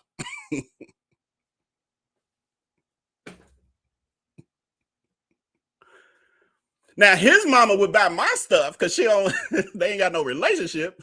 She don't know him. He said he don't even know where his mama live. How I know where your mama live, Crooks, and you don't? That's crazy. Oh, that's crazy. Renee S saying, I have a question about mama on Patreon. Yes, friend, y'all know the Patreon executive people, y'all know some questions get reserved for over there. So y'all ask them over there and y'all know I'll tell it. Anyway, next question is Vell, is this the same one? Yep. Wait, is it? Oh, no, it seems like it's worded different. Let me see. If he lives in Houston, the warehouse is in Atlanta, how was he able to fulfill? I answer that. Another question. Don't you double it up like that. I almost skipped your question, friend. I'm like, I read this already. Another question is, how exactly is he making money? Darius Crooks does have multiple streams of income. Now, I hear people say, he broke. He ain't got no money. He ain't broke. He does have money. He ain't got as much as he claims he got. That I know. But his streams of income, off the top of my head real quick, like I ain't sitting here doing my research and thinking through everything. But off the top of my head, The sources of income, social media. So that means Facebook, Instagram. He's on TikTok. I don't know if he get paid on TikTok or not, but they don't pay that much anyway. And YouTube. So it's social media. Then he does have the cookware, the warehouse stuff that he sells. He got the cookbooks, the cookware. He had the dildos and all of that stuff. I don't think that really worked out. I don't know if people really buying that. So you got that stuff, the drop ships, direct shipping stuff. Then you have he does the t-shirts where he creates drama. He puts Queenish on them. He steals other people's taglines. I actually thought of a couple taglines. Would you buy? Because I do have merch. I saw somebody in the comments, was that yesterday or something? I think I was watching one of the replays. They was like, we waiting on the merch. I'm like, I actually got merch. I just never advertise it and I haven't updated it. But honestly, would you like Vell B merch? Would you like, and when I say Vell B merch, I ain't talking about some stuff, just talking about Vell B all over it. But like merch from me, our different taglines that I don't know, y'all. I'll just be talking and stuff be coming out. Would you be interested in it? Only if you would actually buy it. If you like, I don't really be into that Vell. Don't say yes. Just say no. Just so I can get an accurate account. And I ain't trying to force you to. I'm just curious. Should I even bother putting this on my to-do list? Because I did come up with a couple today. I just randomly thought, I was like, oh, they might like that. I forgot which tagline it was too. It was a couple of them. Anyway, so he does that. So drop shipping t-shirts. What else is it? I think that's it. And then whatever new grift he comes up with, like, Three Kings. He had the dining with Darius Crooks, but that ended, the end of last year. And then not refunding people their money. So that's the whole grift in and of itself. But those are off top of my head. I could be forgetting something. Off top of my head, that's how he makes his money. But primarily social media. That's number one. And then the warehouse stuff that he sells. But it only sells when when he creates drama. So that's not consistent income. That's it. Vell B, how could he sell the lunchbox truck, the lunch machine, if the registration was in your name? Another good question, First Lady Brown, would be, how did he block our access to the bank accounts? How did he get us off the bank accounts without us ever doing anything? She forged our names. We was, and I have it for one, I remembered that, but for two, it literally in this. You'll hear me talk about it. So come back on Monday, you'll get the details. Yeah, she forged documents. I still to this day don't know how. I've never heard of somebody being able to remove somebody off of bank accounts, but she figured out a way to get it done. That and the registration, and it was other stuff. She removed me off of, I can't remember, y'all. I had to look and read, but it was something else I was just reading the other day. I was like, I forgot about that too. Because it's like, how did he just take us off of everything? And you can't just be removing business partners off of legal documents. She did it.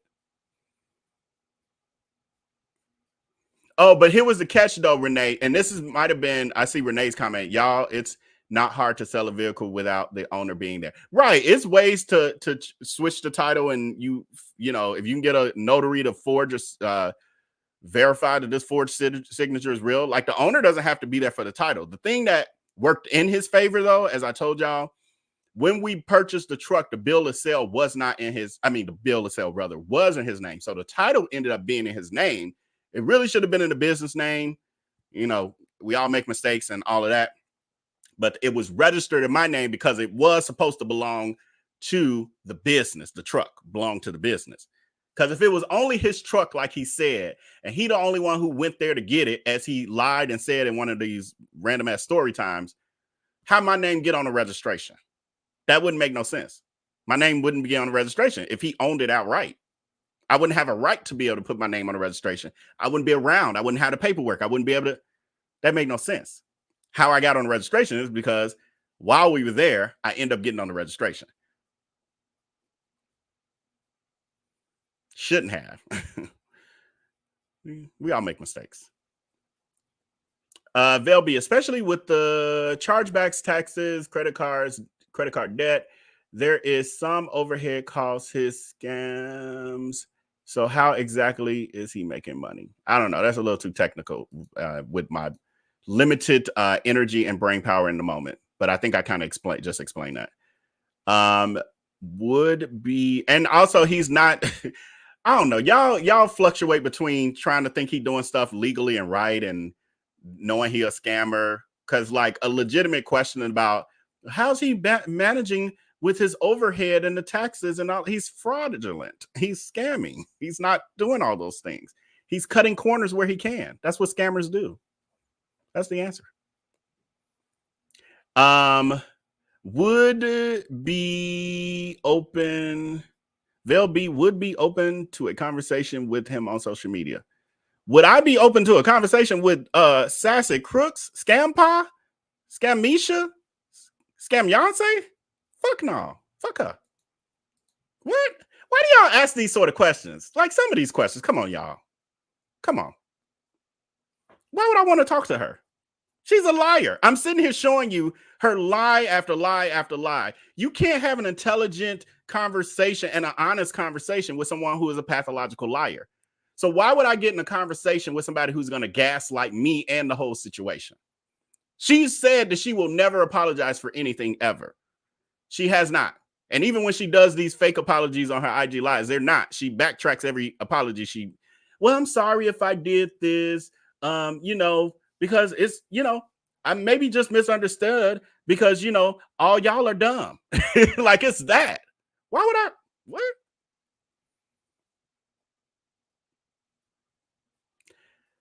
Janaea says, sounds like you were his longest relationship. Yes, I was his longest relationship at 2 years when he was 19 to 21 years old. Yes. He can't hold a relationship because of what y'all see. And she's worse now. Did you ever get a solid number of scams he has done? No, I will say this. I can only identify the ones that I have become aware of. She has been scamming since I met her. She's been scamming before I met her. This is what I learned like after years. She was scamming when she was a teenager. I think that's why she got kicked out of her house, honestly. I think that's why the stepfather had a problem with her. Not because she was gay, because she was a scamming gay. I was about to say some other stuff, but let me calm down. I'm already cursing too much. So the number that I have present day, and this is off the top of my head, but it's somewhere, some of y'all might be able to let me know for sure because we've talked about it. Somewhere around 31 to 33 scams that I'm aware of. That's what I know about. I ain't talking about what I don't know about because there's more. I can guarantee you she does stuff behind the scenes that never come to light.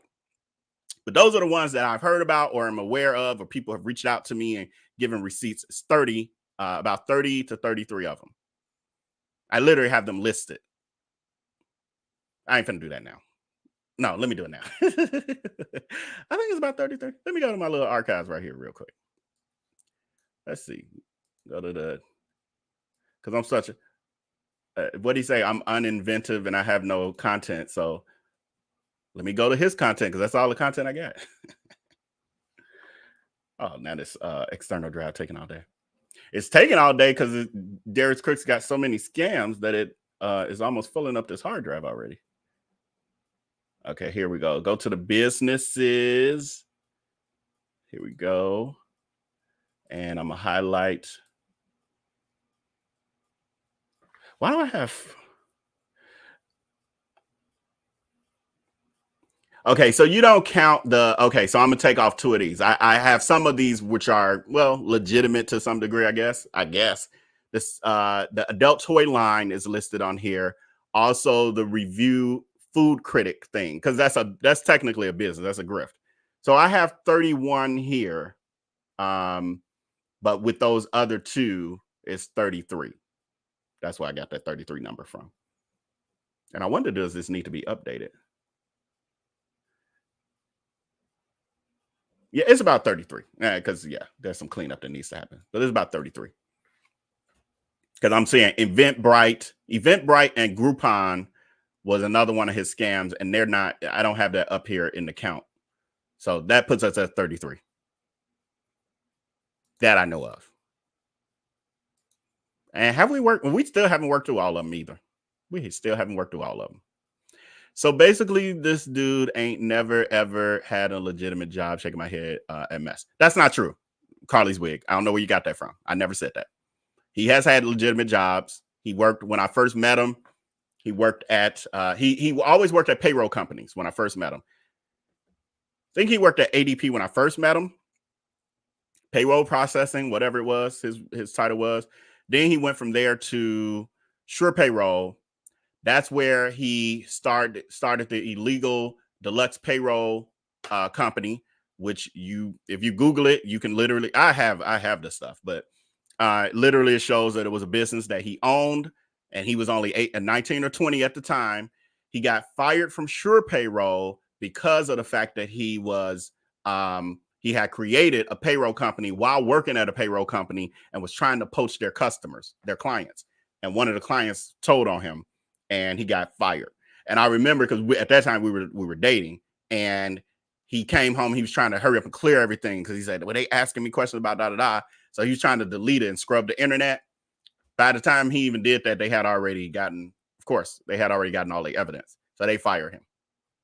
Then he lost his apartment like a month or two later, which meant he was already behind the rent. That's a whole nother story.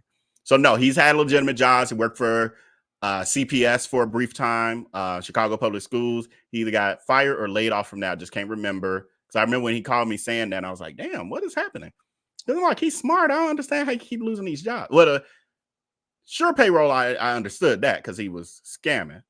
ADP, I can't remember what happened there, but I know he got fired because he went to a lesser company. I know that.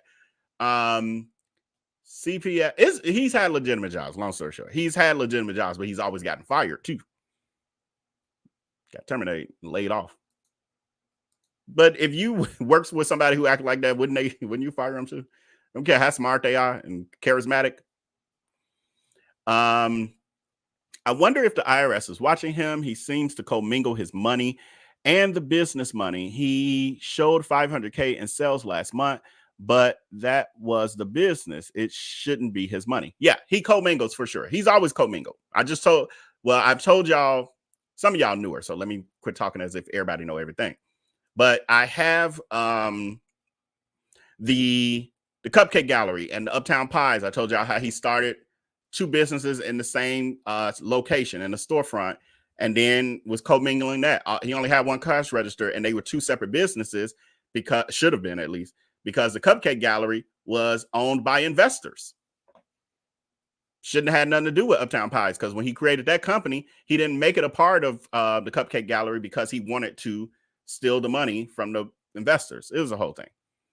But he does that all the time. Yes, he shows this money, and the flying monkeys, they get all excited. Oh, look at him. He made $2 million. Ain't nobody thinking about the overhead, all that. For one, he ain't making the money he claimed. All the money he claimed, he ain't making. Some of it here and there, yes. Some of his lies. And that's why he runs to the internet so quick. Think about it. Somebody who made $500,000 in a month. Then a couple months ago, he said he had made 700 and some thousand. He's claiming from Darnell's channel, he made the thing he was doing with that discount code. He made $200,000. You made all this money. Why are you running so quickly to the internet to try to hurry up and create some new content? Lying ass. Why has Sister Silverback never been beat up? I don't really talk about the violence piece because I don't want to be, when that happens, I don't want to be the person that people are looking at or pointing fingers at. But what I will say about that, so you'll never, when I see comments like that in my chat, I ignore them. When I see them under my comments, I never star them or heart them. So if you like, man, I don't never star myself. That's probably because you always talking about jumping on him or somebody should. That's not the road I'm taking. I ain't saying I'm gonna have no feelings about it. That I ain't saying, but I'm not promoting it.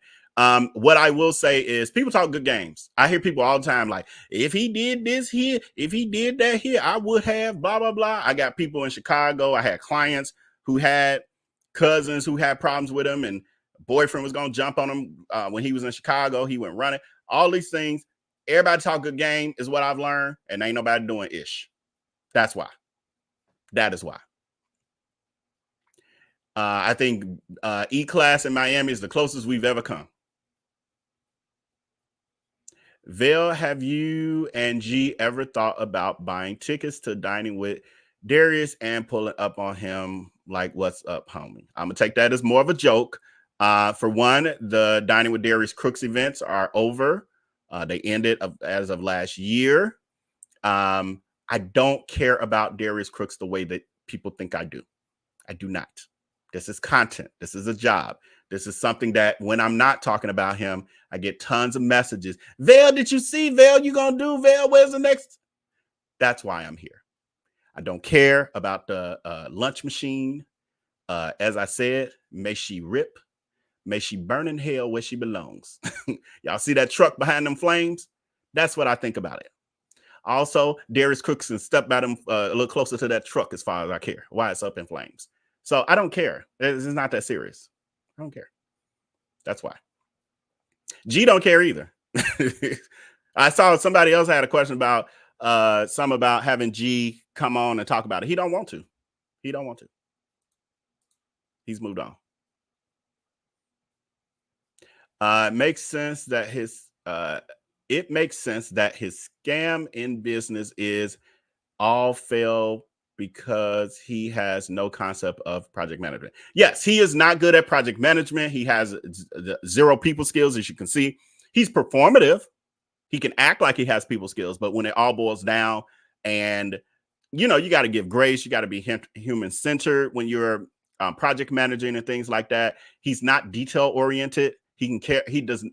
The small details frustrate him, which is why he explained to y'all that when G and myself were just mentioning having a phone number for people to call, and I'm pretty sure we were talking about business cards back then. Oh, she is done. Oh, I don't know. This is too much. She wasn't being direct with us. We just knew she was pushing back against it. We didn't know it was enough for her to quit, or in her mind, she was quitting. So no, project management, customer service, none of it. Vell, does he really talk like this, or is this something else? My cousin is happy, but he doesn't talk like this. Are you trying to say gay? Just say gay. My cousin is happy. Just say gay. It's not offensive to say gay. Does he really talk like this? That's when I knew him. No, no. Some of it is performative, but some of it has become a part of his personality at this point. So more of the question would be, did he? Because I don't know him now. I have not known him in about a decade now. Did he back when I knew him? No, he wasn't your tongue popping and girl and all of that. No. I ain't gonna say he was like this and all of, masked up and all that, but no, it's all extra performative, and she's become more sassy over time. Vell, do you think that G would be up for an interview? Hell no. Do you think the landlord in New Jersey that Crooks scam would be up for an interview? Y'all know how long ago that was? Even that post I read from him was from Lipstick Alley back in, I forgot what year now. What, 2014, 17, 18? I don't know. It was a long time ago. I mean, I have zero idea. And y'all already know my motto. I'm not reaching out to nobody. So if y'all want to facilitate that and ask the man if he want to talk about it, fine. And if he want to be interviewed over here, fine. But no, I don't have. I have no idea if he would be interested, but I would kind of think he probably wouldn't be at this point because it was so long ago. That's usually, and I'm only saying that because that's my experience with people. Usually, the further away this story gets, they're surviving Darius Crooks. The further back it's been, the more they've like, oh, I'm over it. I've moved on. But if y'all interested in any of that, reach out to him. Bonita Howard, thank you so much for the super sticker, friend. I appreciate you. Hey, over there, Miss Wonderful, over there on Instagram. Sometimes I forget. Following me. Who is this? Miss? Oh, is it Miss Oleana? Thank you so much, friend. Says following you. Or I don't know. Does Instagram, is that just saying you just follow me? I don't know. I don't be on Instagram like that. Or live like that. Why did I put it on screen? Yeah, I did. Why didn't change the registration of the truck back and reported the truck stolen? We didn't. Yeah, nobody wanted to deal with all of that. We're not people who, even to this day, I fight now harder and more than I would have back in the day. But nobody wanted to deal with all that. It was just like, girl, take it, be done, go. It was like that. And we knew in our mind, like once, and then we were going to sue. So that was part of it. We were going to sue. And then once we decided we weren't going to sue just because we weren't going to keep putting money into a bad situation, we had just reserved within ourselves that it was going to come back on him. Karma was going to get him something, because we started hearing all the other stuff and we realized how big it was. We were like, we knew that it was going to it was going to catch up to him eventually. And that's what we have to become comfortable with. I had no idea that this would be part of what it looked like, because back then I wasn't vocal like I am. I didn't have I wasn't confident enough to get on a camera and be talking. Remember, when he started his YouTube channel, I was behind the camera. I was always I always was interested in this sort of work. I've done documentaries, I've worked on plays, I've done all kind of stuff in this genre. But as far as being in the front of the stage, besides like some church plays and stuff and maybe singing in the choir, I always was hesitant to be front stage center. So he knew those things about me. And so it's just amazing that all these years later, it turns around to me being the person with like, there's people in our friend group. I think I would have been the last person anybody would have thought would be like, if we had a crystal ball and psychic and they predicted, like, out of y'all friend group, one of y'all gonna start a YouTube channel and y'all gonna expose him. Y'all gonna join a band of hundreds of other people exposing him, and y'all gonna do this. Nobody would have picked me to be that person. Nobody, because I just was not that person. The other piece of it is, back when Darius Crooks knew me, and this was another reason why I knew why it didn't come out and expose him, because I saw that question under a video or something. Which is another reason I said, well, I'm going to have to start doing some Q&As, because I'm not going to sit here and type out individual answers and narratives and paragraphs to every random question. That I'm not doing.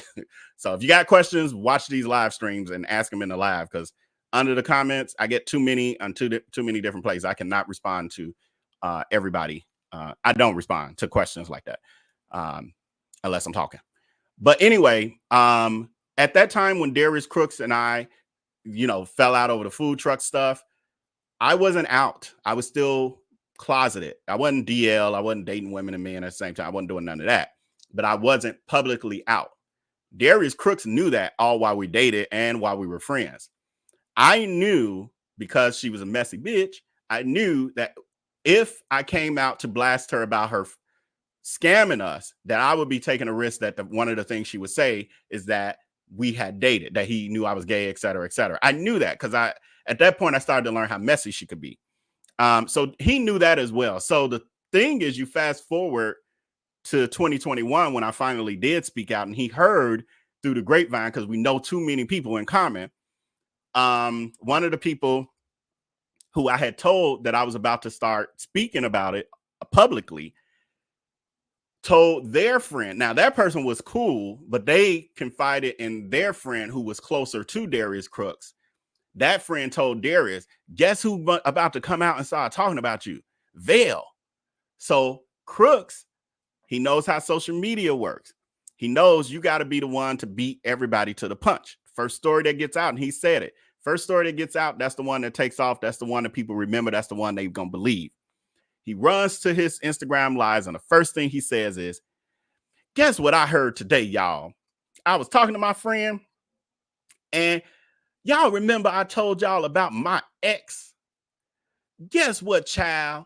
Talking about my ex trying to join the people who hate me, and now he got something to say. Child, what he got to say? All of a sudden, I'm just the ex. So I was like, when I saw it happening, I said, oh, this thing, come on, man. When I saw it happening, I said, this is what I knew would have happened 10 years ago had I said something, and I wouldn't have been able to handle it then. That would have broke me because of the fact that I wasn't out and I had to go through all the stuff that I needed to go through in my life to be comfortable in my own skin. So then when he did, I was like, girl, I got a whole YouTube channel with my friends talking about gay stuff. So it's like, have at it, dumb bitch. You ain't got the old Vell B. Well, you ain't got the old Vell. You got a Vell B now. You got Vell B on your ass. Two different people. Next question is Vell. I don't even know if I answered whatever the last question was. I'm tired, y'all. I'm delusional. Three more questions after this one, and then we are getting out of here. Vell, why do you think that he has expanded the restaurant interviews to include all restaurants instead of just Black-owned ones, especially since he was so adamant about former in the past? I think you're asking, why is he former in the past? I think you're saying he was so adamant about Black-owned restaurants, reviewing them in the past. Friend, it was a lie. It was a grift. Again, this is the love bombing. It's trendy to say, I'm going to promote Black businesses. We need to buy Black. We need to support our own. And I have this platform, and I'm going to use my platform for good to promote Black businesses. Right, Claudia? Just code switching. It was a lie from the beginning. It was a lie from the inception. It was only about her and clicks and views. Think about it. If it was to promote Black businesses, which she claimed, Black businesses are struggling all over the land, and I'm going to use my platform for good to help out Black businesses. She slandered 80% of the businesses that she visited. 80% of her reviews were negative. Not only were the reviews negative, fine, I can let you have that. Although there's a way to give an honest review and critique without having to gaslight. You ain't got to say everything was perfect. Nobody was saying that. Nobody was saying you can't critique it at all, but there's a way to critique, and there's a way to try to destroy and dismantle something. And that was her approach. It was toxic. Not only was she being negative about their product and service and whatever else, she went as far as to get into it with multiple owners. Poppy Cuisine, who dragged her ass right on back. I loved him. E-Class. It's so many. And then there was like women. There was a woman who did, she had the cupcake place in, was it Nashville or something? Successful cupcake business. All that. Dragging those businesses and getting into it with the owners. So much so, a couple of them, he started getting personal, putting out their personal business. One guy, he ended up, one of his flying monkeys was like, I know that dude. It's Corey Cashmere, if I'm not mistaken. He's, if I'm not mistaken, I think he's a food truck owner or something. He was just defending another restaurant that Darius Crooks was trying to drag because he's like, we're a community. Darius Crooks was trying to pit Black businesses in local areas against each other. And some of those cities were like, we're not doing that. We work together here. We're not against each other. We help each other. We build each other up. And so we're not going to allow you to come here and be like, well, they chicken better than your chicken and all that bullshit. He got mad when people would try to defend their competitors, which would be togetherness. How often do you see people want to support it? So we're looking at situations where Black businesses were supporting each other. She comes her sassy walrus built ass up in there in these different cities and tries to destroy it. If somebody tried to step in and pick up defend one of their colleagues. And then she put this man who was defending Corey Cashmere, defending one of the restaurants in this area. One of her flying monkeys knew the guy, had exchanged some nudes with him or something or other. So she had a picture of the guy, showing his thing. I guess he was proud of it because Darius Crooks put that out on his social media to get back at the guy for defending a restaurant. It was friend to Shonda. It was never about Black restaurants. It was about her engagement, her clicks, and her views. However, she said it was about Black restaurants, promoting them in the beginning because she was love bombing her audience, because she was code switching, because she know that would appeal to people who ain't noticing who she really is. Oh, that's sweet. Oh my God, he using his platform for good. That's going to really help a lot of Black businesses. On top of that, don't forget this part. Keith Lee was already doing that. She loves to grift and copy off of somebody who's doing something successful, hoping that usually she steals ideas from people who are less popular than she is. This case, she was stealing from Keith Lee and couldn't measure up. Because Keith Lee has good intentions. Yeah, he got some controversy here or there because some people just don't want you to say nothing about nothing. But overall, he has good intentions. He's given thousands of dollars to these restaurants. What Darius Crooks doing? Why my food taking so long? Could you turn this music down? Oh my God, there's so hubbub up in here. Look, let me show the camera. Ain't nobody up in here what she talking about she can't do. All that. Negative ass, toxic ass bitch. So it was never about that. And the reason, so you asked the reason why he's not returning to that. For one, she's created so much chaos that people are looking for her when she, like, even now she says she's going somewhere next week or something. She like, but I can't tell y'all where, but give me suggestions of places I can go and smoke weed legally. The reason she's saying that is because she's created so much chaos across America that she can't announce where she's going because people are going to be looking for her. So that's also now, Black people and Black restaurants, for the most part, it's still people who gaslit and clout chasing. They like, Darius, could you come to my restaurant? Because they don't get it. And they think whatever some attention is better than no attention, the Chantels of the world. But he knows that overall, people feel like she's toxic and they don't want her in their towns and in their restaurants. And she's getting scared. So now she's not announcing where she's going in advance. On top of that, she's opened it up for other restaurants, for all restaurants, because she ain't going to be able to keep dragging Black restaurants too much longer without and walking away breathing. So she's trying to expand it because she can then vary. And her hopes is that she's going to go to, places where she can probably drag them and won't end up with controversy. But I also think that some of these other races ain't going to take the abuse like she's been doing to Black community. And the other piece, last piece of this, because I got so many thoughts on this alone because it's ridiculous. It was never about Black restaurants. It was only about her clicks and views. That's why she's not only doing Black restaurants now. Yes, she took a poll on social media. She already knew what that poll, well, and hell, it wasn't a real poll. It was asking people in the comments. When I take polls over here, y'all see, it's one right here. When I take polls, and not even just here, but on the YouTube channel, I take polls, I get real data, real statistics based on real votes. I don't say, for my real votes, I don't say, put in the chat what you think about my merch.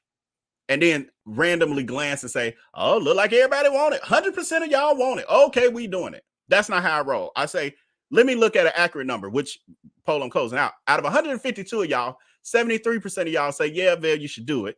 27% of y'all say, no, it's accurate. And my platform ain't as big as hers. And I know this. She creates her own narrative. I guarantee you, she ain't add up them people saying who should and if she should or if she shouldn't. She already had her narrative. But she put it out as a post to make it feel like people were involved in the decision, to gaslight people. She already knew, oh, I ain't only doing black restaurants this next round. And she gonna be by herself with that little tripod. I know I gave you a lot. I gave you an ear food, didn't I? Didn't I, Tashonda? Hey, friend. Welcome. Jane Doe says, okay, we're taking that off. Somebody asked that question, basically, where's G? And he don't want to talk about this. He is not interested. He is not interested. He don't care. I know y'all want us to be heartbroken over something that happened 10 years ago, that he ain't hurting for money either. G ain't hurting for money. Trust me. He didn't even imagine he can make as much as he's making now. He ain't hurting for money. So nobody cares. Crooks is only important to himself. Well, and the flying monkey. And the flying monkeys. Arr! That's the only people he's important to, not to us. Vell B, when are you going to get the class action lawsuit together? It has been hundreds of victims now. Jane Doe, I'm not an attorney, so that ain't happening. Here's the thing, and I've said this, everybody don't see everything, so I just got to get used to repeating some of this stuff. All of it, really. I just said, some people have moved on. They don't care. They're not going to go through the process of getting involved in a class action or whatever. That's a segment of the people. Some of the people, statute of limitations. The other people, they got chargebacks from their banks. They got their money back that way. Darius Crooks still has stole it, but they end up fighting. Somebody was in the chat. Was that this live or no? No, that was last night. When I was watching replay today, somebody was in the chat saying it took them since August of last year. They have been fighting with Darius Crooks in their bank to get their money back, and they finally got it back recently. You got people like that. So what would they be suing for now? They got the money back from their bank. There's no suing for that. Then you have the segment of people who is such a small amount. Maybe they bought one skillet, and that's the other piece. All these varied amounts. Some people got scammed out of the cost of one skillet. That was maybe $100. Some people got scammed out of dining with Darius tickets. Well, some of them paid $100 when he would drop the prices when he wasn't filling them seats. Some people paid $289. I mean, the list goes on and on. The D-Hive cruise. Some people paid their money for that. Some people put their deposit on that. He canceled it.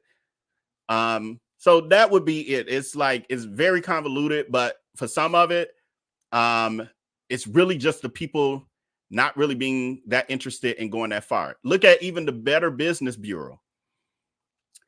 The Better Business Bureau did a whole article, a public announcement on Darius Crooks, a public notice on Darius Crooks, because he had an F rating and was not responding to any of their inquiries.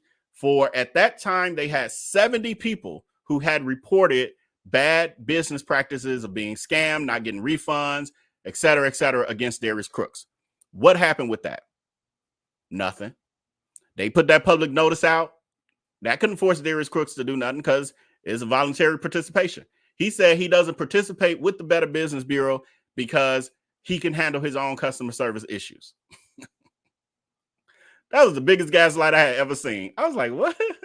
But you got all these issues. So I'm not starting nobody's class action lawsuit because I'm not an attorney. I'll continue to do what I'm doing. I'll interview people. If people got something to say, they want to get their story out there, they want people to hear it, fine. I'm here. But I got enough on my plate. Darius Crooks ain't that serious to me. For real. Did y'all think that he probably pre-searched for the job in NY and get an offer and then move, but told folks found the job 4 days later, Vell? Well, but that's not the version. I can appreciate the thought of that, but that ain't the version of the story he told. On top of that, I know how he escaped from Chicago. Didn't he say, okay, so let's say he searched for the job. Let's go with that theory. If he searched for the job in New York and then had to interview, why would he tell the story that he was heading to Philly for Philly cheesesteaks from Chicago and accidentally took a wrong turn? That wouldn't have been a wrong turn. That would have been a correct turn to head towards New York, where his job interview would have been, right? And if he had a job interview, when have you ever had a job interview and based on a job interview, you decided to pack up your life? Not the offer letter, but the appointment for an interview. Whether it's in state or out of state. You like, oh, when I get this next job, I get a promotion, I make more money, I'm gonna move. Do you pack up your stuff because somebody called you and said, are you available next Wednesday, the 18th at 3 p.m.? And you're like, ooh, I'm finna move. I'm finna pack up my stuff now. Let me call the phone company and shut my phone off. What? What? So I don't know if you just kind of like pie in the sky or, but we can just go based on what he said. And even what he didn't say, that wouldn't necessarily make sense because again, he didn't just go there visiting and he ain't even returned home to get nothing. He ain't returned back to Chicago to pick up nothing, to close out no business, you know, like, oh, let me finally put a close sign on the door of the bakery. Let my roommate know I'm leaving. Let me give my landlord a 30-day notice or whatever. Hell, I think they had a lease. Like he just walked out on the lease. I mean, all kind of other stuff. He had people who were actively his friends at the time. And I ain't gonna name names, but I've talked to people who he was friends with, even when we stopped being friends, people I knew, but when we stopped being friends, they were still talking up until he left. And they like, all of a sudden he wasn't answering my calls. And then I didn't hear from him until some weeks later. Because he had an interview in New York. What? So yeah. Answer this last one just because it just caught my eye as I was about to wrap us up. Vell, do you think, you ain't say Vell, but do you think he really rented the venue for the Three Kings tour? Yes, he rented the venue. He has that, he did that on Instagram Live. He did it on Instagram Live. Everything is pretty much on Instagram Live. Now, the thing about these Instagram Lives is that he takes them down. He never saves them. That's why we always screen recording them. He don't save them because they're evidence. And he knows that he just does whatever the hell he want to do in the moment. And then it's supposed to disappear. But then people started screen recording them. So we got evidence. And it ain't just me. It's like tons of people that screen record this stuff. Even when I miss stuff. Like today, I ain't grabbed nothing today. If I go to Twitter, somebody got some clips or something, I'm sure, of whatever he's been up to today. So yes, to answer your question, he did rent the venue. He didn't pay what he told y'all he was paying. He didn't pay no nearly $20,000. Obviously, they put down a $2,000 deposit. This is literally caught on film where LaQuinty, who was the director of operations, the girl that was involved in this situation, this fiasco, she had went in the office with the people who rent the space, and she had Darius Crooks' credit card. She came back on camera and said, oh, the deposit was $2,000, was only $2,000. For something you're paying $20,000 for, supposedly, the math ain't mathing. So even if he lost his money, he only lost $2,000. But yes, he did. They did go there. He took pictures there. I don't know if I show all of that though. I feel like I showed the clip. I did show the clip of Yvette. Check back on some of the videos we've done over the past week or so. It's in there. It's in there because we did watch that. Thank you, Vell, for exposing this scammer. Thank you so much, Juicebox, for your support and everyone else who is watching. If you have not as of yet, please hit that like button and please share this video to everyone who is viewing on Instagram and Facebook. I appreciate, and YouTube, of course. I appreciate y'all. Thank you, Trey Keisha, for being in the background, helping out with the questions. And then last one, because I just noticed over here on Instagram, we got I think this is a question. Yep, it's a question. Says, do you think he started these businesses with good intentions, but saw an opportunity to get over on people and took it? And this is from My Friends Call Me Melp.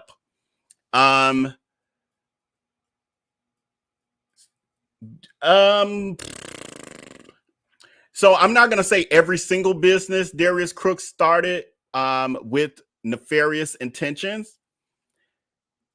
I will say, like the Cupcake Gallery, I'm not sure of. It's been so long. I thought it was legitimate. I think he got in over his head and then tried to do a cash grab with that one. So to answer your question, I think there are businesses that he did start with good intentions. And then I also think there are businesses, because again, I don't know when how long you've been watching my friend called me Milk, but I told them earlier that I have a list of 33 businesses over here. 33 that this scammer has had. So out of all 33, am I going to say I think every single one of them he started with nefarious intentions? No, I think some of them he got in over his head and he just did cash grabs. But somebody who starts 33 businesses, you got to question what they own. That's how I look at it. So thank you for your question, friend. And thank you for everyone who's viewing. I will see you guys on Monday at 7:15 Central, 8:15 Eastern. And then we will continue with our detailed breakdown of the lunch machine story with Darius Legion Cooks. So with that, until next time, make sure to take care and be blessed. And I'm going to send you out with I sent y'all out with that yesterday. I'm going to send y'all out with let me see. No, I'm going to send y'all out with this. All right. I'll see y'all Monday. Peace.